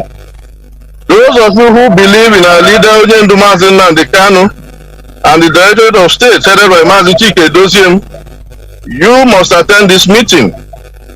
Those who have become the autopiloters, those who have been removed, and they are still engaging in all manner of subversion, trying to divide the USA. I'm warning you now to desist from such acts. Desist from holding meetings, calling meetings. If you are no longer a principal officer, do not call any meeting in the United States. Please be warned. Once again, our meeting comes up on the 23rd, this coming Saturday, by 12 noon Pacific Time, 2 p.m. Central, and 3 p.m. Eastern. Thank you, Mazi. Mazi, thank you very much. We must continue. I have a caller on. Oh, I'm sorry. I don't know. I mistakenly pressed and cut the. Let me bring him back. Honestly, let me bring Mazi back. Caller on signal. Welcome to the program. Can you hear me? Yes, I can hear you, my brother. Sorry, I mistakenly, cut your call. It's my fault. Go on, please. Exactly. Okay. Thank you very much for picking my call. And thank you to our brother Chika Austin with your guest, I should say, or co-host. Thank you. As the case may be. Good evening, Biafrans and lovers of freedom worldwide. This is Ifan Chukwumada Abuchi, and I'm calling you from the Kingdom of the Netherlands. I will start with saying that BBC out of work. We are waiting for them to do a documentary about the savagery of Fulani in Nigeria. And I heard what our brother Chika was saying about the United States forces in their theaters of operation in the Middle East. But remember that Biafra is British Limited Liability Company. And the United Kingdom and United States special relations. That's what President Trump didn't put Biafra in his mouth, irrespective of the fact that we were slaughtered when we went out to celebrate his inauguration. So the British can tell America what they want, and America will look the other way. In Africa, especially in Nigeria, and most especially in Biafra land. Why am I saying this? I'm saying it to make Biafrans to be aware that no one but ourselves will free ourselves from mental slavery, physical and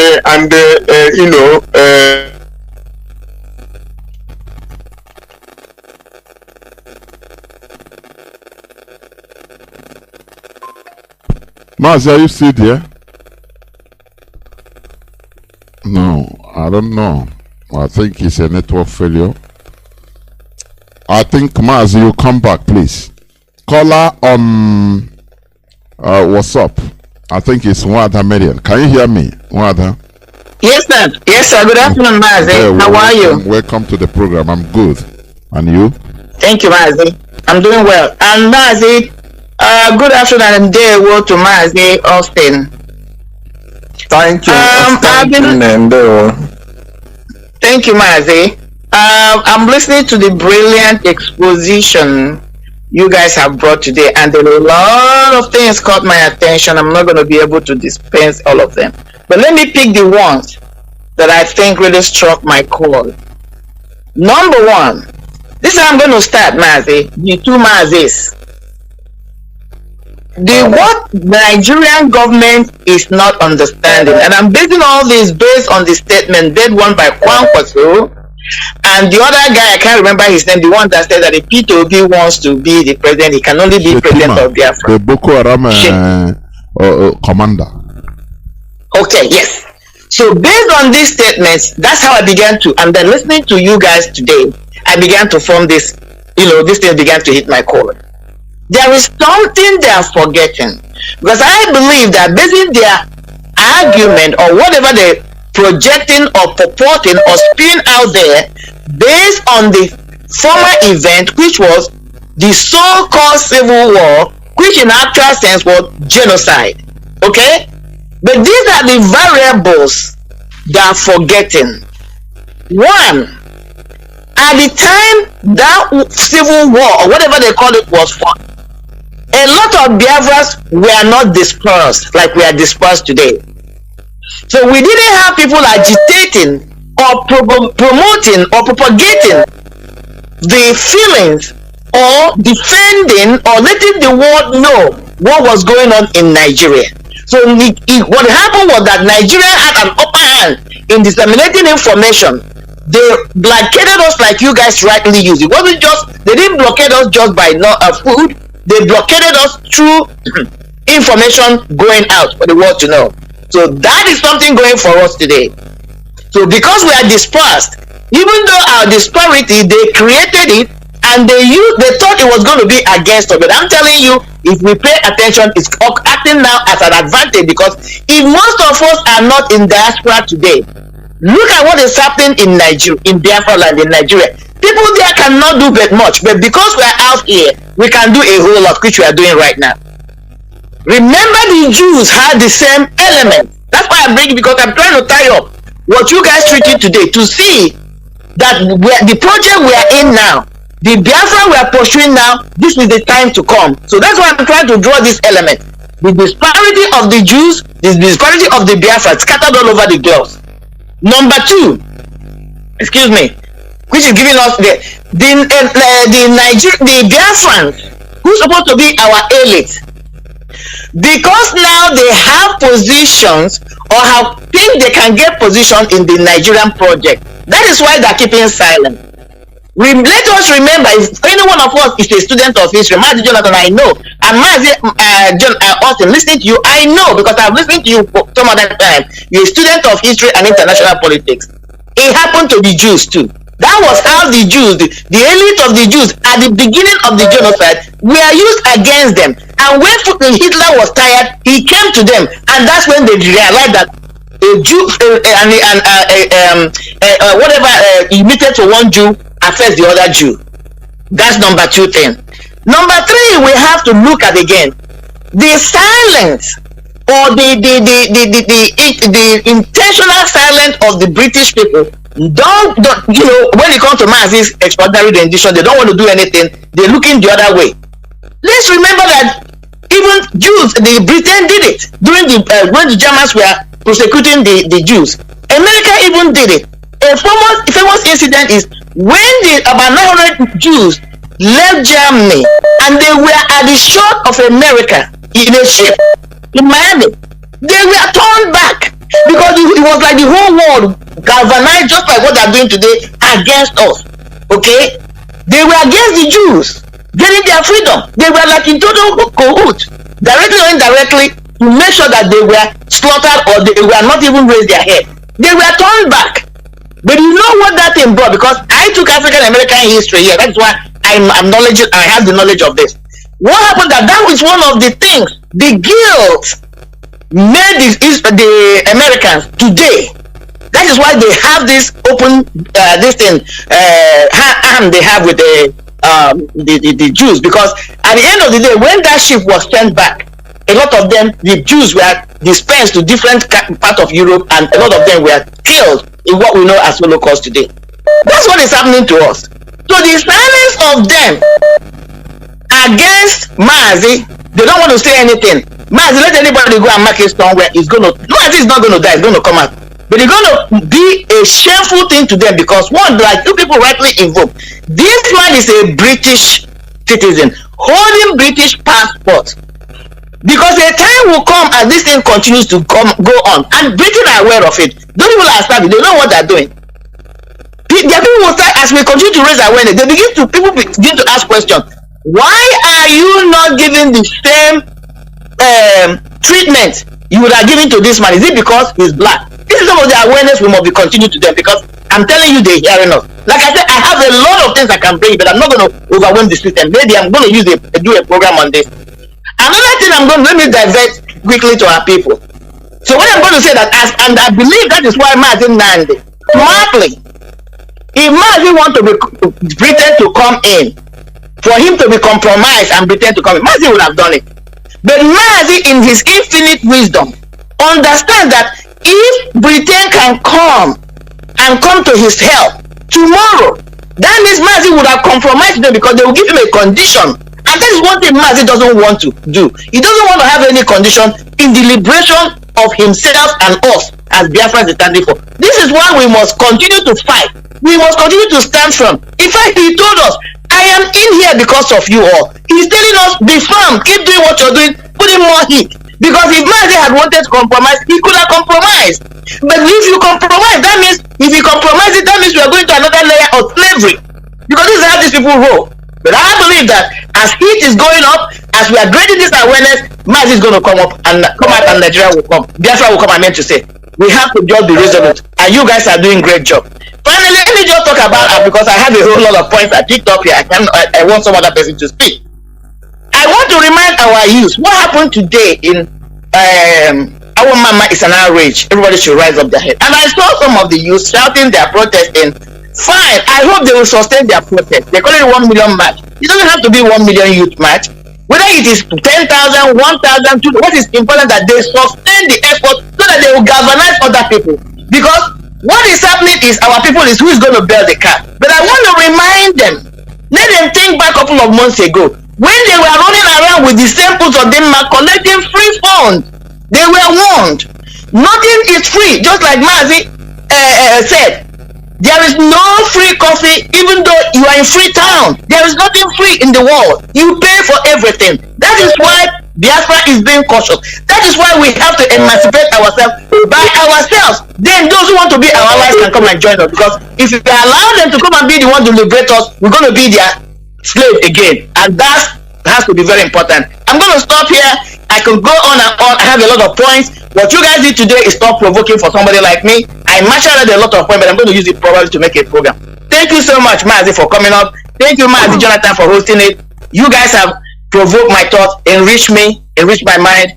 Thank you. Kudos for programs like this. You are doing a great job, honestly. We must continue. Caller on direct line. Mazi Madabuchi, I will come to you, please. Caller on direct line. Can you hear me? Caller on direct line. Caller on direct line. Are you there, please? Caller on direct line.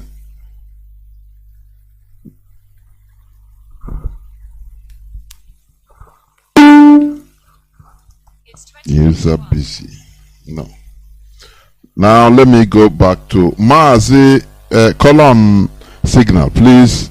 You were on air before and after. I don't know. Mazi Madabuchi, can you hear me? Please continue. Yes, I can hear. Yes, I can hear you. There we go on, please. Yeah. I will start anyway. Let's say let's go on. What I want to say now is about Senator Buka Chiwawa or Buka Chiwawa or Chiwa or whatever is his name. You see, this is the problem we have with Nigeria. You hate Igbo. Igbos are criminal. Igbos are bad. Igbos are ugly. They are no good. Leave them to go. So you don't have anything to do with you. You want to hold them back again. So I don't understand. Let them leave us alone. Let them leave us alone. Look at you. Tell your people to let us go. We don't mind. And what happened in our mama, the massacre that happened in our mama, they are cleaning our youths. You see, they went to Lord Panther, demolished our people's structures, businesses, and the houses. So I was heartbroken when I was dealing with the clean of our youths up to 14 and counting, who have no guns, who have no arms, only but a wedding. So the demolition of our people's structures in a Lord Panther. But my mind, this demolition that happened then is a prelude, a cogent reason for all the structures that is there to be demolished.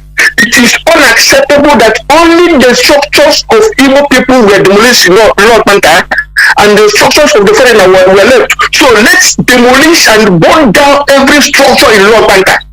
If I have to say, because this is unacceptable. We will be treated like this in our own land. We are not in HAUSA or Kanu or Uguflani. We are in Biafra land. And this is all this is happening to us. I mean, I don't understand. Anyway, and again, the bottom media of Nigeria today, the expressway CY media Punch today said that why there is port, no port in Biafra land is because of criminality and insecurity. Can you figure it? Can you imagine this? Biafra land that was voted the safest part of the zoo. Now somebody is giving it as an excuse that why we don't have an airport. You see, this is unacceptable. And I mean, it has come to a point to reiterate that Biafrans, we must be aware that none but ourselves we save ourselves. We're not waiting for America. We're not waiting for England. We're not waiting for Europe. We have to redeem ourselves because this is, I mean, we're tired of this dying and killing and crying, and therefore we must redeem ourselves to ourselves because we're dying. Thanks, brother. Good night. There were Mazi. Thank you very much. I don't know. Caller on WhatsApp, please hold on. I'll come to you. I try to pick call on direct line. No way. Caller on WhatsApp. Okay, please hold on. No, the call. I don't know what is happening on direct line. Caller on WhatsApp, please go on. Mazi Ugochukwu. Yes, Mazi, good evening from here. There were. Welcome to the program. Thank you very much, my big brother, Mazi Jonathan. I salute you and appreciate you for a good job that you are doing for Biafrans all over the whole world. Biafrans appreciate you and they salute you as well. May God guide and protect you and your family. Mazi Nnamdi Kanu, I say my ancestors continue to guide and protect him anywhere he is. Biafrans all over the whole world, I salute you. The truthful ones, those of you that had the voice of Mazi Nnamdi Kanu, not the voice of a criminal, not the voice of Benjamin, not the voice of idiots. All of you that hear the voice of Mazi Nnamdi Kanu and come out and know that this man was sent by Biafra. I'm talking to you, not the criminals. Mazi, I remember your brother, only you from here, from the damnation, this wicked country that created the zoo, then we shall not be well with them. We will never be well with them. And I am proud to say it. I am in their country saying it so that let them know how I feel. Because you know why I call this evening to let my people understand something. And I am very, very angry. That is why I called. To learn my own voice. You know, we won our youth when they went to Obi Kubana, Obi Chief Priest. We are sharing them this phone. We want them not to collect that phone. We want them stay away from most of them. They think we are crazy. There is all this youth you see. All of them have listened to radio. None of them will deny that they have never listened to radio Biafra. All of them, but no, they listen to radio Biafra. But you know, they don't listen. They don't do what? They don't listen. Mazi say, "Ana ocean will take care for Osheba." You see, the same Ebubagu was manufactured by Dave Umai. And you know that the same Ebubagu, the headquarters is in Bonny State. But Ebubagu rose up and kill the commander and destroy the office, burn them, destroy them. Nobody knew. Take them away from this Ebubagu. Then they ship them back to Imo State. Imo State youth, you see, even they are the worst. So in Biafra and Imo State youth, they are the most useless youth I ever seen in my life. All they know is to go and steal their brothers' bicycle, steal their brothers, to do them much. This thing I'm telling you is Imo State youth. They are the worst youth I ever seen. Look at the youth, just this Ebubagu. They take them and steal them. Only you can get Ebubagu. Ebubagu hides in the State. Go and do your investigation. But Imo State, youth, you not go stop. What is a lot for hope of them, man? Nobody is going to kill.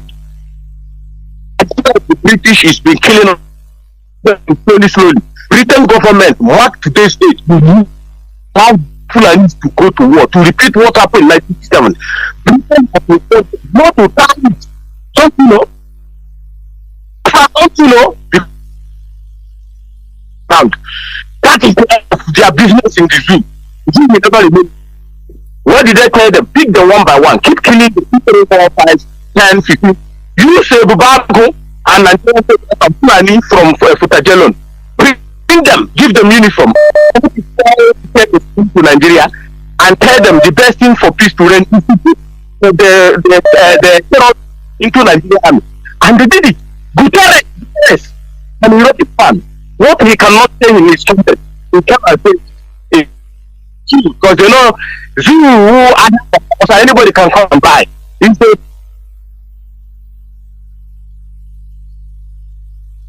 to Guterres to come to his own country and come and be telling the truth.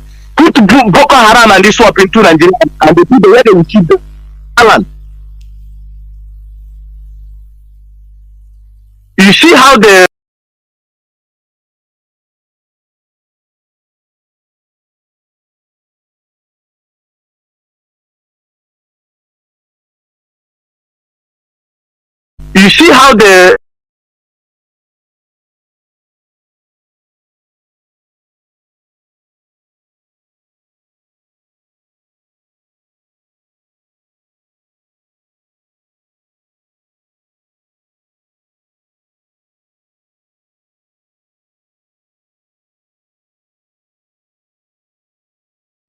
bicycle,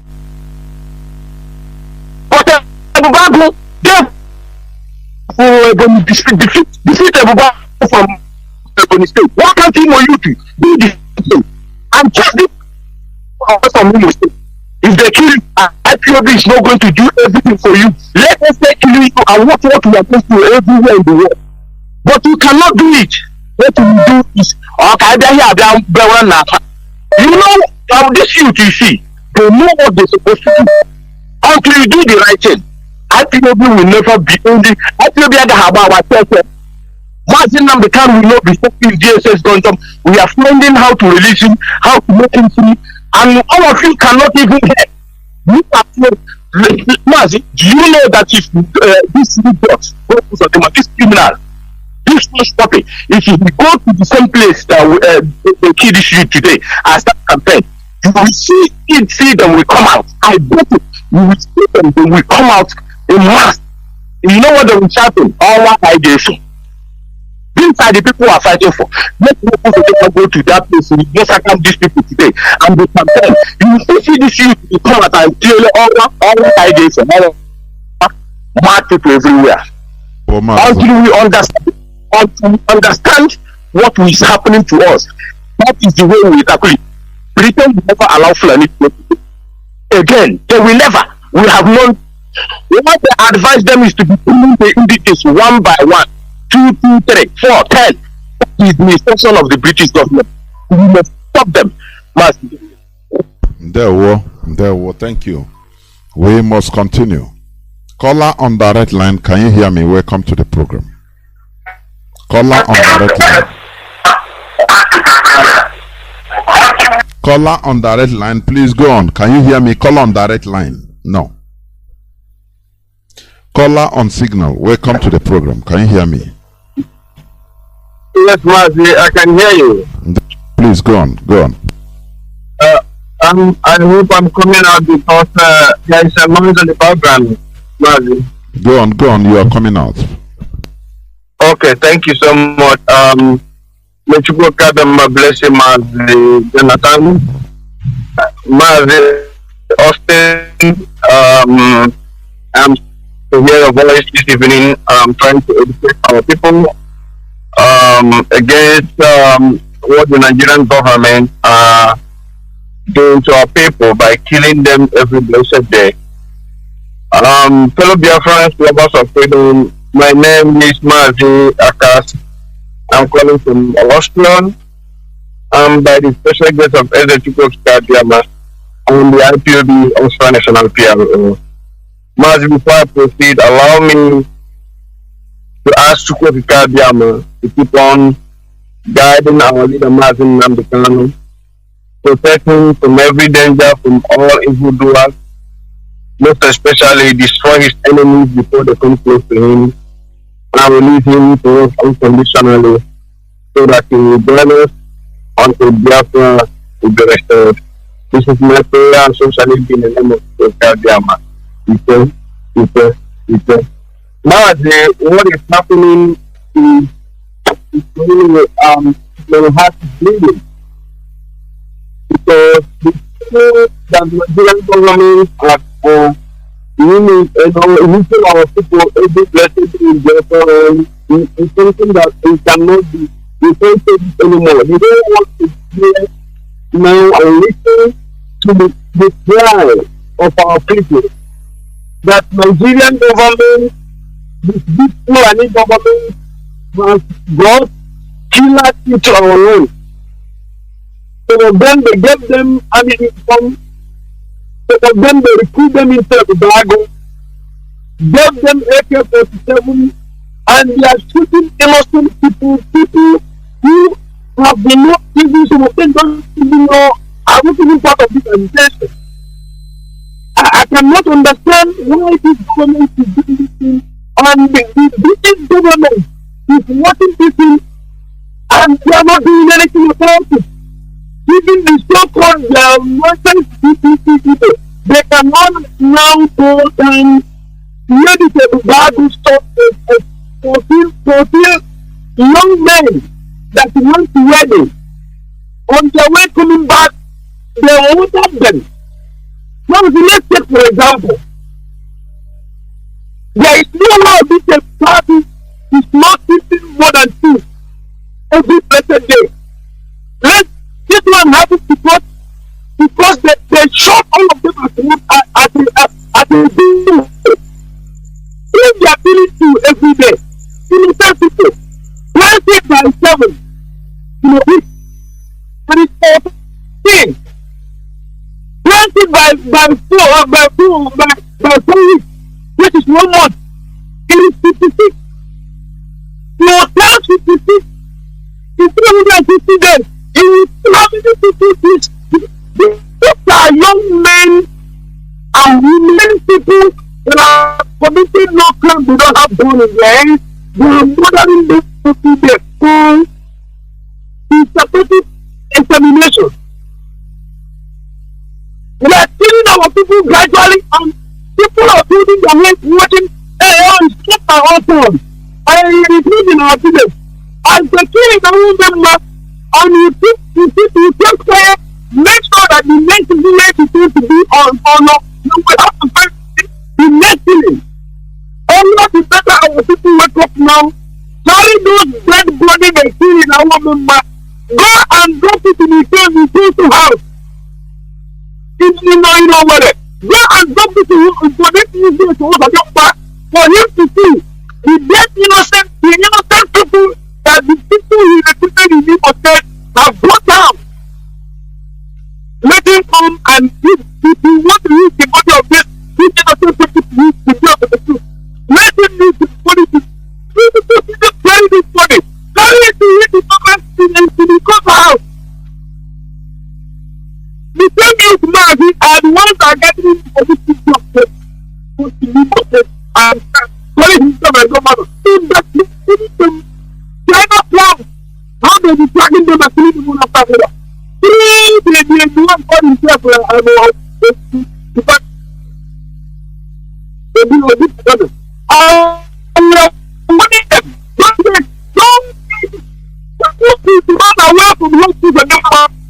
you see him, run away. This man is a killer.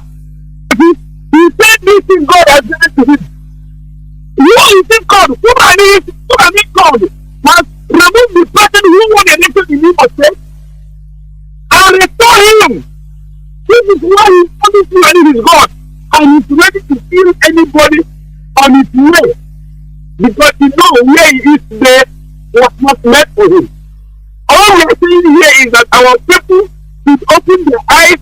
Let them not allow this thing. Let 14 innocent men and women they bring down, coming back from wedding. They shouldn't bury this body. People to wake up. If you don't do anything about this, you might lost your own son tomorrow. You might lost your own daughter tomorrow.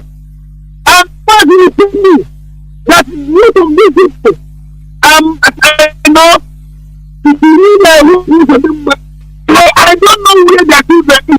I don't know where. Maybe they should walk one of their own. From this everybody, they will feel how these people are today.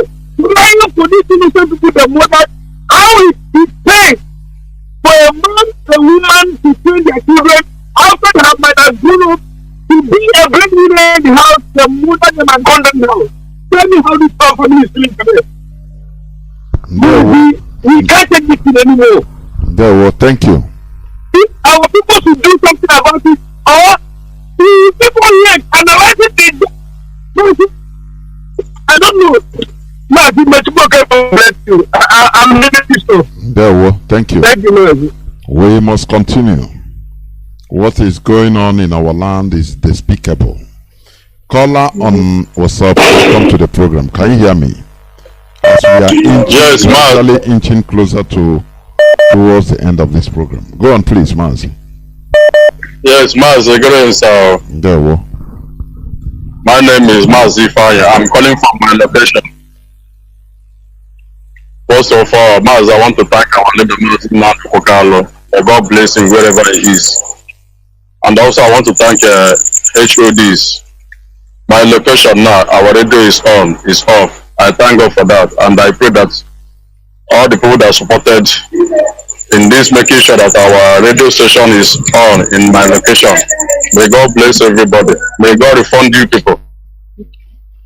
That's my prayer. Mazi, what happened today is a very, very bad situation. Today is a sad day in our mama. How do I see how a bag is killing our people? They are killing our people, our innocent people, people that has nothing, has no weapon, has no life, has no dagger, has no gun. Just them went to their friend's traditional wedding. On the way coming back, a bag stopped their vehicle and massacre all of them. And the so-called our governors are keeping quiet for all this crime that are being perpetrated and committed against our people by a so-called Biafra. It's very, very sad, Mazi. This is very, very sad. I wasn't happy when I saw all these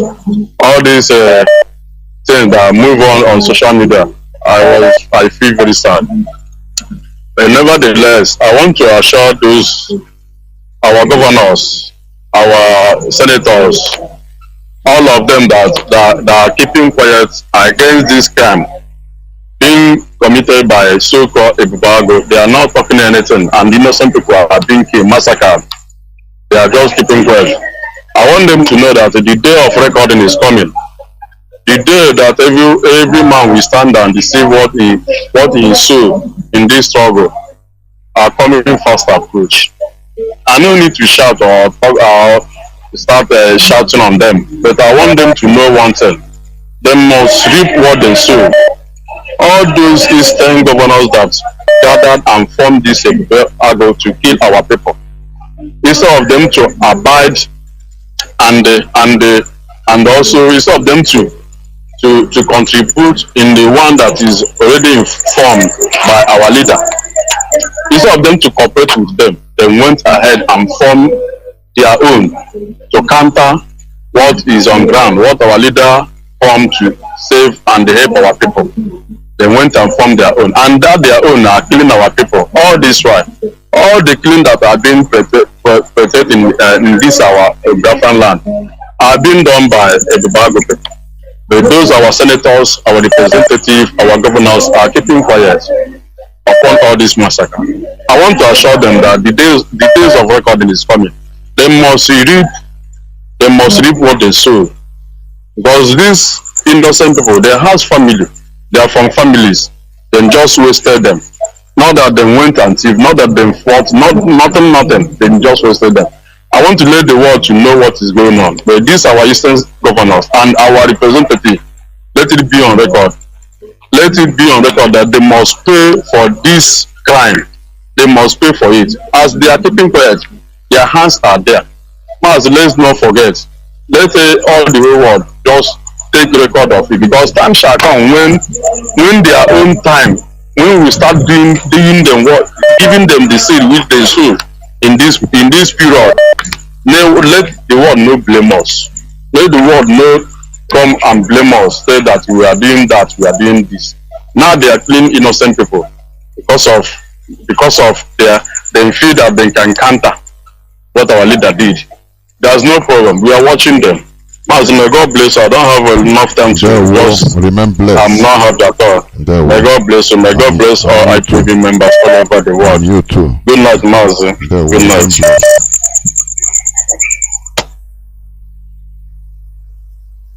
I think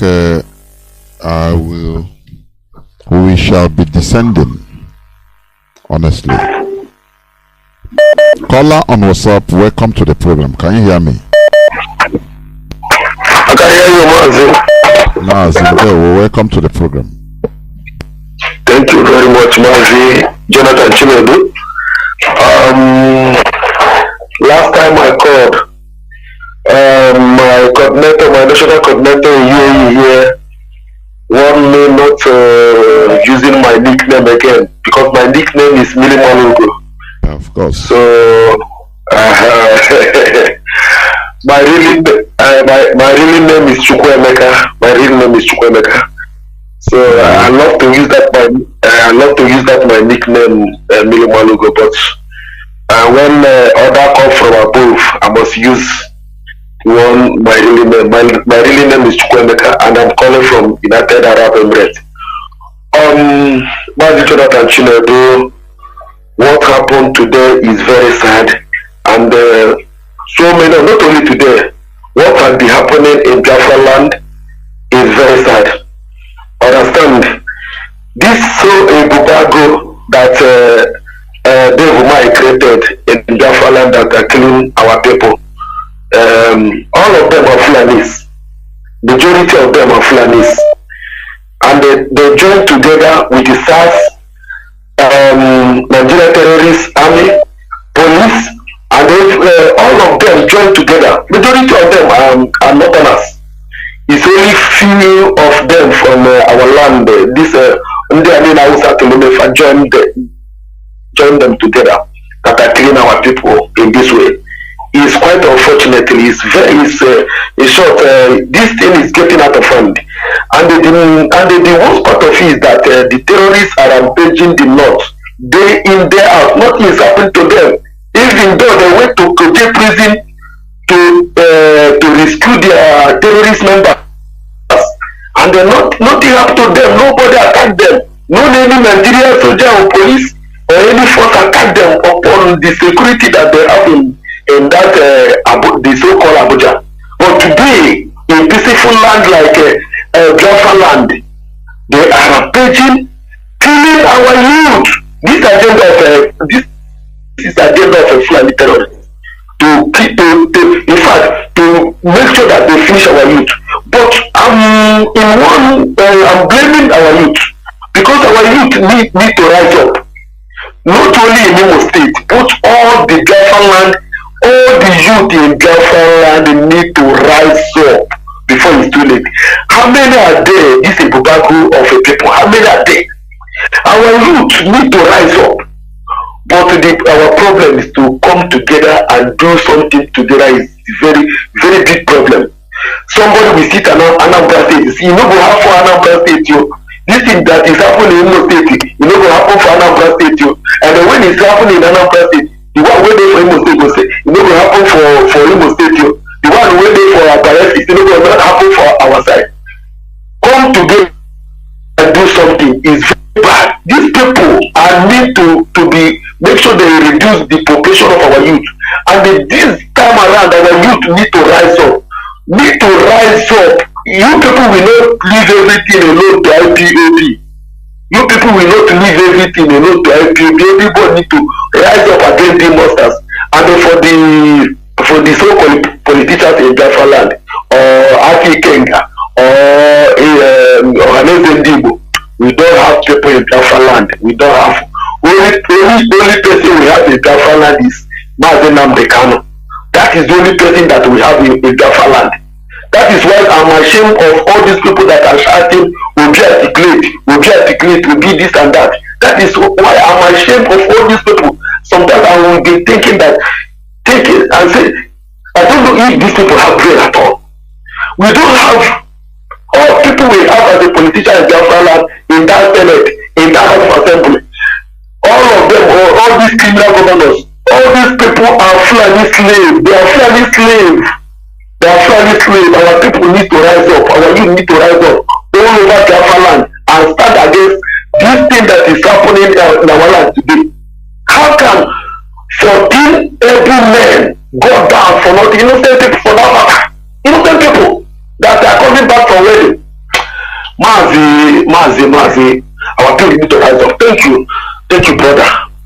Very, very sad indeed. Very, very sad. Mazi, I am giving you, please, caller on WhatsApp. I shouldn't take you, but I'm just giving you, please make everything 3 minutes. I beg you. Caller on WhatsApp, please go on, because we're on the verge of closing. Go on, please. Yes, Mazi Chinedu. Good afternoon from here. There, Mazi. Yes, good afternoon, Biafrans. Good morning, good night, whatever time zone a day. My name is Judo Kafo. Judo Kafo is from Agbo. Agbo is in Anioma. And Anioma is an Igbo word meaning good land. All the way from Igboakiri. We are Igbo people by identity, by tribe, and by culture. Mazi, I appreciate you for picking up my phone. What happened today? Now be waiting make one with a fight to get Biafra. Because if Biafra come, such a thing, a miserable and very sad news would never happen. Because in Biafra there will be security of life and property. Because all these things that are happening, we Biafrans, we contributed. Every 4 years we will vote for the zoo. Every 4 years we help to propagate Hausa, Fulani, Ruga country, because Ruga means our land in Fulani language. We contributed to the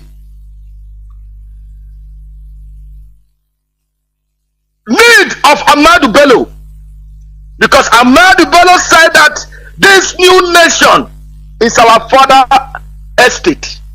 We will make sure the South never take care of their destiny, and we will make the middle belt willing to. We help the zoo. We help Usman Danfodo to achieve their aim of Islamizing Nigeria, turning Nigeria to Fulani land. Every 4 years we begin to vote. We refuse to see the danger ahead of us. Today now we are talking about obedient, articulated, and Turubu. Why did Fulani terrorists, when they bring from Colombia, if Biafrans remember 5-6 years ago, they brought some of their commanders to Colombia in Anambra State. Can you ask them where are those people?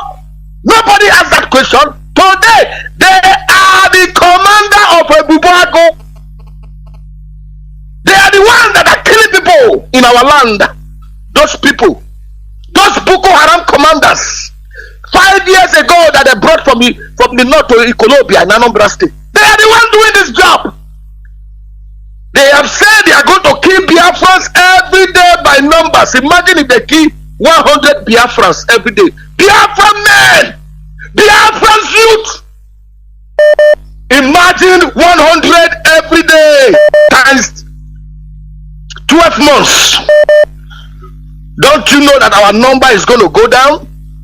But yet you people refuse to listen that Nigeria is not yours, it's not for you. The earlier you know, the better for you. Because obedience will never make the Fulani to come out from the bush. Obedience will never make them to stop coming into our churches. Obedience will never stop them from doing what they are doing now in our land, the Biafra land. The only thing that will stop Hausa Fulani matter, the only thing that will stop Osman Danfodo vision of dipping the Quran in the Atlantic Ocean is Biafra. Nothing else. If we don't get Biafra, we are doomed forever. Because our name will be called Umaru, Muhammad. But God forbid. That is why I am calling on every Biafra youth for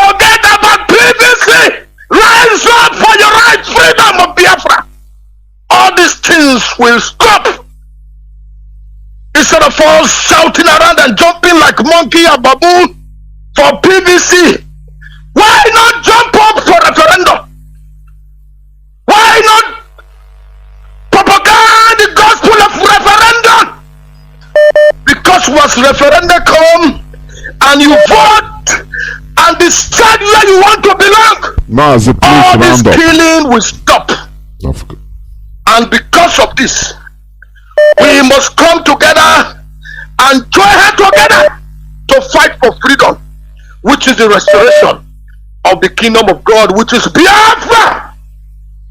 And that would be the end of all these atrocities going on in our land. The Chukwu Abiyama help us, and in our time we must see Biafra. In the name of Chukwu Abiyama's name I pray. He said, thank you, Mazi. Mazi, thank you. This is where I'm going to call it a quit. Draw the curtains, switch off the phones, please. Mazi Austin, please, I want you to make the parting remarks, please. Closing remarks. Mazi Chika, are you there? My goodness me. Are you no more there? Let me try to bring you, please. Many people are still calling, but I'm no more picking calls, please. Please.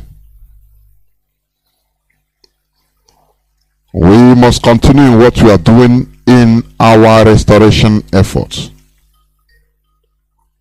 That is the thing. The consistency, our consistency is our power, is what weakens the enemy. Mazi Chika, are you there? Please, you can make your departure or closing remark, please, if you may. Thank you, Mazi. Thank you, Mazi. Thank you, our great listeners, lovers of freedom, and everyone that dedicated his or her time on this evening's broadcast. I want to urge our people to remain resolute.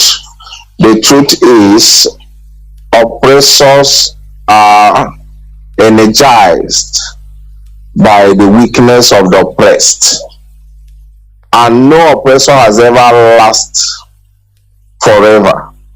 The more energized the oppressed shows up, the more weakened the oppressor appears. So we must remain resolute. Our leader, irrespective of what is passing through, have never shifted his ground in demanding for our own collective well-being. So we must also understand that there is a synergy between our resoluteness and his. Very, very important to understand that. All these efforts to calm us down, all these efforts to, subjugate us into cowardice, will only end in futility, in as much as we remain resolute and strong on our pursuit. Thank you, Mazi. Jonathan. There we Mazi, remain blessed. There we Biafrans and lovers of freedom. All we preach day and night is the restoration of Biafra, irrespective of the situation we are in. Every situation must be a catalyst.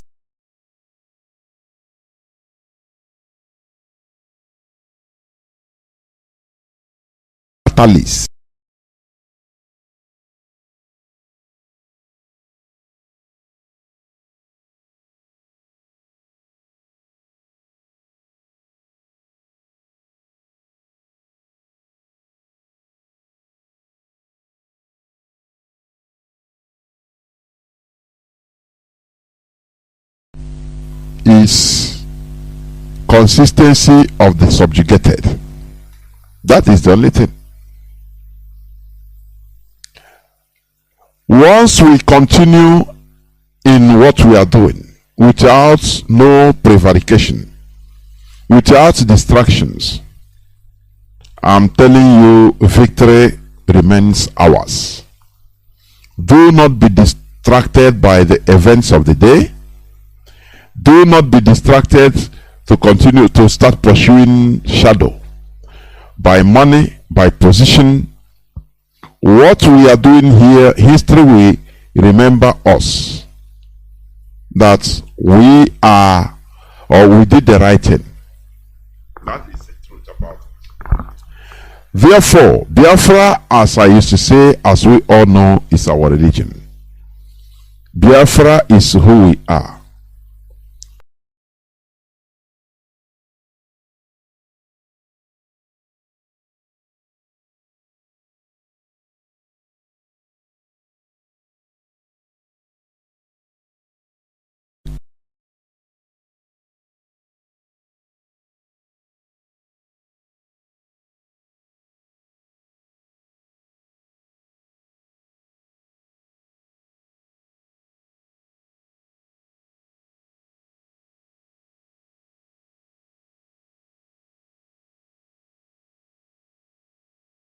Of another